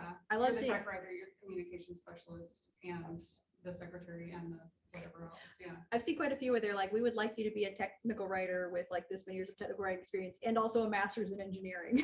I'm like, whoa, okay. I wish you the best of luck in your search. They exist, but they're rare. That was written for that one person they already know. Right. The guy who had the job, he was perfect. We want another person just like him. All right. That's it for me. Okay. Then I think I could go through the outstanding action items, but I think some of those are related to the website, which still remains to be done. Following up with mentees on membership. And I can check real quick on the other ones. But WC, you said you had additional business. I do. I probably should yield the floor to Mike Murray for this, but let me introduce it. He and I were having a little side conversation about the historical treasures of this chapter that don't necessarily have a home. They're kind of mostly collected as best as possible as the history project at Mike's place. But those of us who are in our retirement years may or may not be a good repository for things that should be of chapter importance. So I'll give you an example. Yep. Thank you, Michael. He brought today. Here, would you mind bringing it forward? I would like to. Yeah. Yeah, here, I'll He turn brought here. So you can. today this, a proclamation from the state of Florida signed by Governor Lawton Childs in 1996. Walking what? Declaring the week of February 26th through March 2, 1996 as Technical Communication Week in the state of Florida. Oh. My guess is that Lori Corbett probably had a hand in this because I know she did something similar in the year 2000. The issue is, what do we do with them? As a chapter, do we want them? We have been a chapter of distinction 6, 7, 8 times. I lost track along the way. Those come with an award plaque. They're currently stacked in Mike's house because he's piloted the history project for us. But as a chapter, we should do something to retain them. And the suggestion would be, should we get a storage space or something of that sort to retain our physical history? I'll add to that, Mike's given me, Mike has a thumb drive of a lot of the historical documents he's collected. I've also got in my own personal holding probably every bit of correspondence at the ADCO level going back to like the year 1999. So while it's unfiltered, it seems like my alone having it is probably not useful to people in the future who might even care. So let's have a discussion briefly about what to do about that. Maybe in a future act, decide to take an action. Okay. So along those lines, I have a few certificates also that I got from Nick. And then I have a box. A bin. And where's our projector, by the way? It's in my car. I brought it in case we needed it for today. Do you like having it in your car? I had to dig it out of a closet. It's been there for 3 years. I have a laptop and I have the You have Yeti. the laptop. Okay. I looked for it. I couldn't find it. So this is what. So that's another aspect of the history problem. And so David Coe contacted us in the spring saying that he had a bin that he would like to meet up with somebody, and I'm not sure if that happened or. No, I did not. I think that might be on me. I do agree with WC that we might want to get a storage space because I personally don't have storage in my house, so and it's more responsibility for one person to have it in their house rather than a centralized location. I think we could look at storage options. I know it can be very pricey depending on where and what sort of, if we want it under AC and such things. We could do some investigation. I'm not opposed to making a plan. I guess otherwise it ends up at my house is what happens. Which Let me ask, what's the value of the plaque, the proclamation, all of that stuff? If it's in a box in a storage unit, no one can, the group at large can't access. It's not like we can walk into a room and say, oh, this is our dedicated room wherever, and good question. So yeah, I mean, somewhere to make that more of an honorary thing than these are the things we've collected, they're in a box. And even if we were to digitize them and put them on the website, if these are our accolades, these are, this is our history. Which we do have a lot of things that are on the website, but we certainly could do more. I think for the plaques and things, there was a point when, of course, when we were doing all of our in-person events, we were bringing some of those things like to our joint meeting with, FTC. So we'd have like, things to show sort of thing. But yeah. Let me put it another way then. For 25 years, I was an officer and member in the Morton Sports Car Club. In fact, the active member idea was stolen from that organization. Adapt. Our secret. But it turns out that I went as newsletter editor. I inherited the box of past newsletters, and I also was a personal friend of one of the original members back in the 1960s. Back in the days when the newsletter was mimeographed off on a mimeograph machine at Martin Marietta. So at any rate, I made an offer a number of times to give those to somebody still in the active club. No, there was just no uptake. So what's happening is the early history of this ongoing organization will die when I die, because it's going to be up in my attic and nobody's going to know what to do with it, and off it goes. Along with photography from events held during the 70s, 80s, and 90s. All the correspondence that was done by email, at least by email at that point. All that's in my possession, and it's gone when I'm gone. So I know Mike was leading our chapter history. Perhaps it'd be worth reinstating our chapter history committee and some of us gathering to work on what to do with these tangible artifacts. Mike is telling us that leaving it with him is probably not a good option. And as a member of the Morton Sports Car Club, I remember the day that I think it was John Dick was our newsletter editor, a man of like 38, and he died. And some of our more adventurous members broke into his apartment to retrieve the Heritage newsletters and other things. Not sure how that was actually done, but it's an interesting problem and not one you prepare for with 38-year-old people.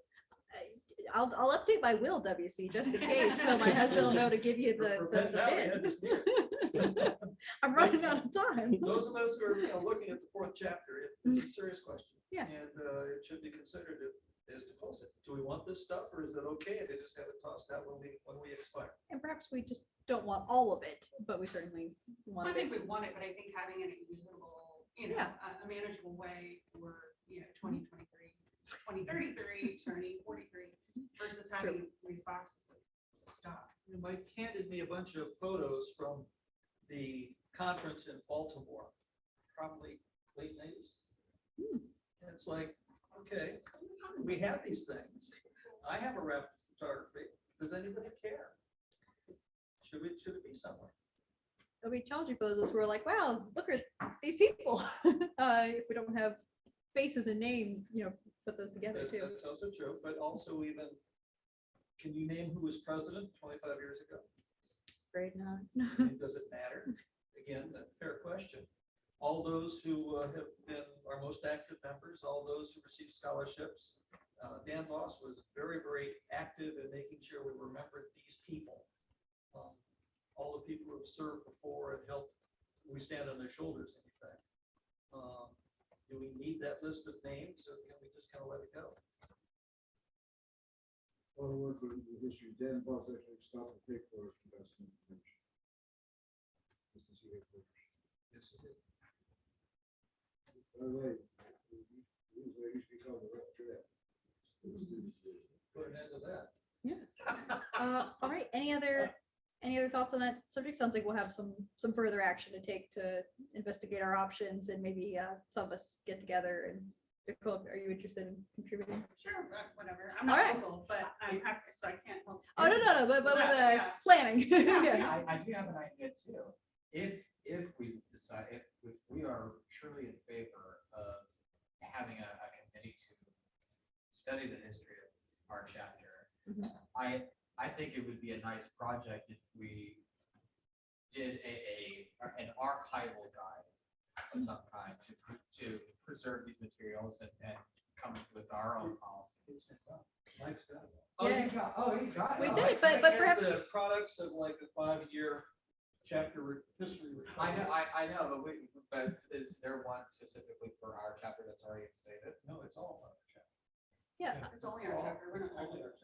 But- For the committee, if we were to establish. We just need to do, preserve it for the future. Well, for John's point, but we obviously haven't made it terribly known or accessible either, what we do have. So maybe we need to also work on promoting that, but that's a resource we have available. So if we put in the time and effort to build this, it will be a resource that's known to exist. If we Beyond. still had meetings at Mike's house, then, we'd see it.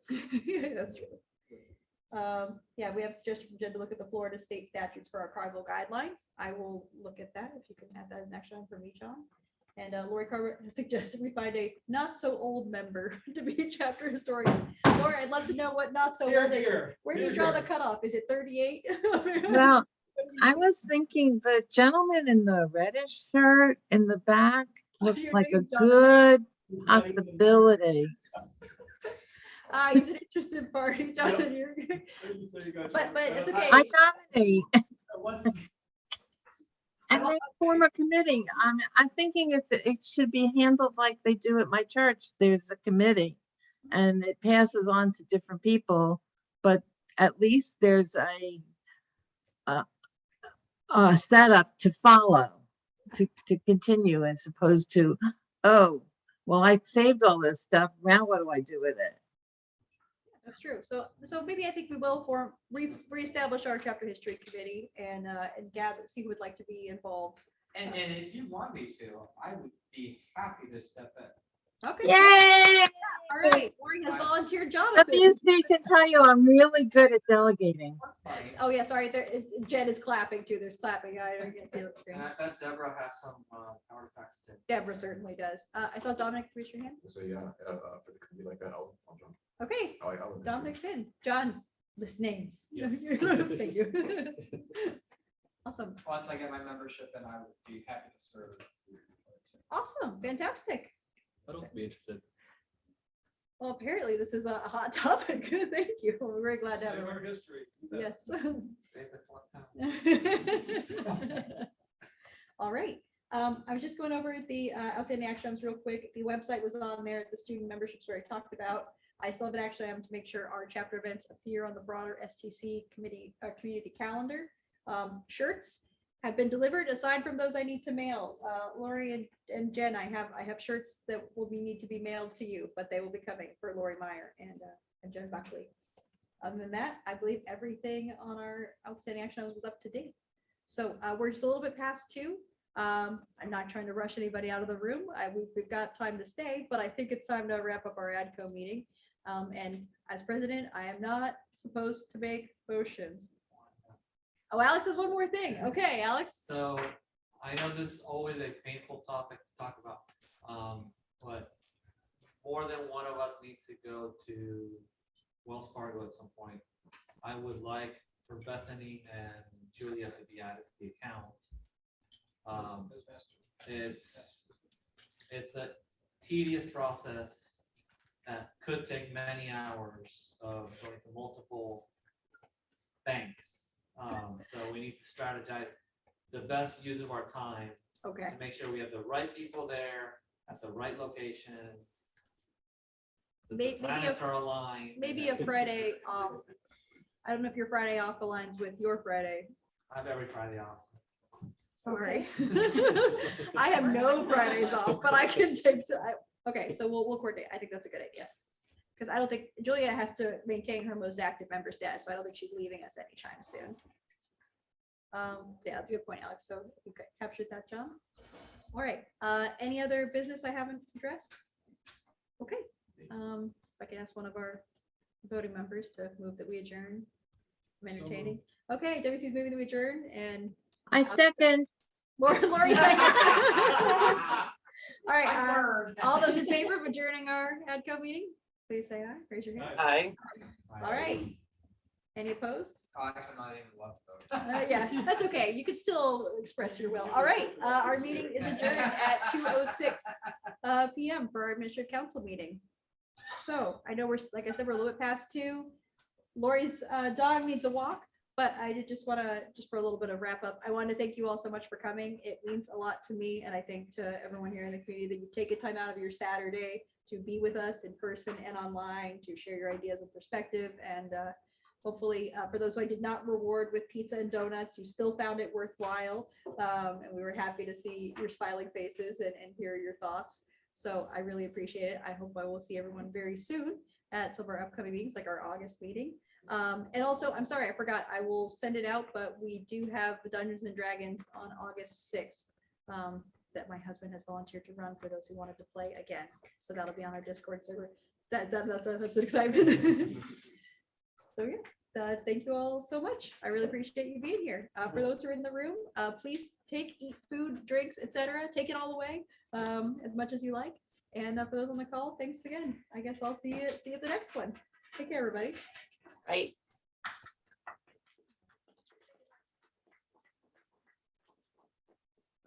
Stuff that things-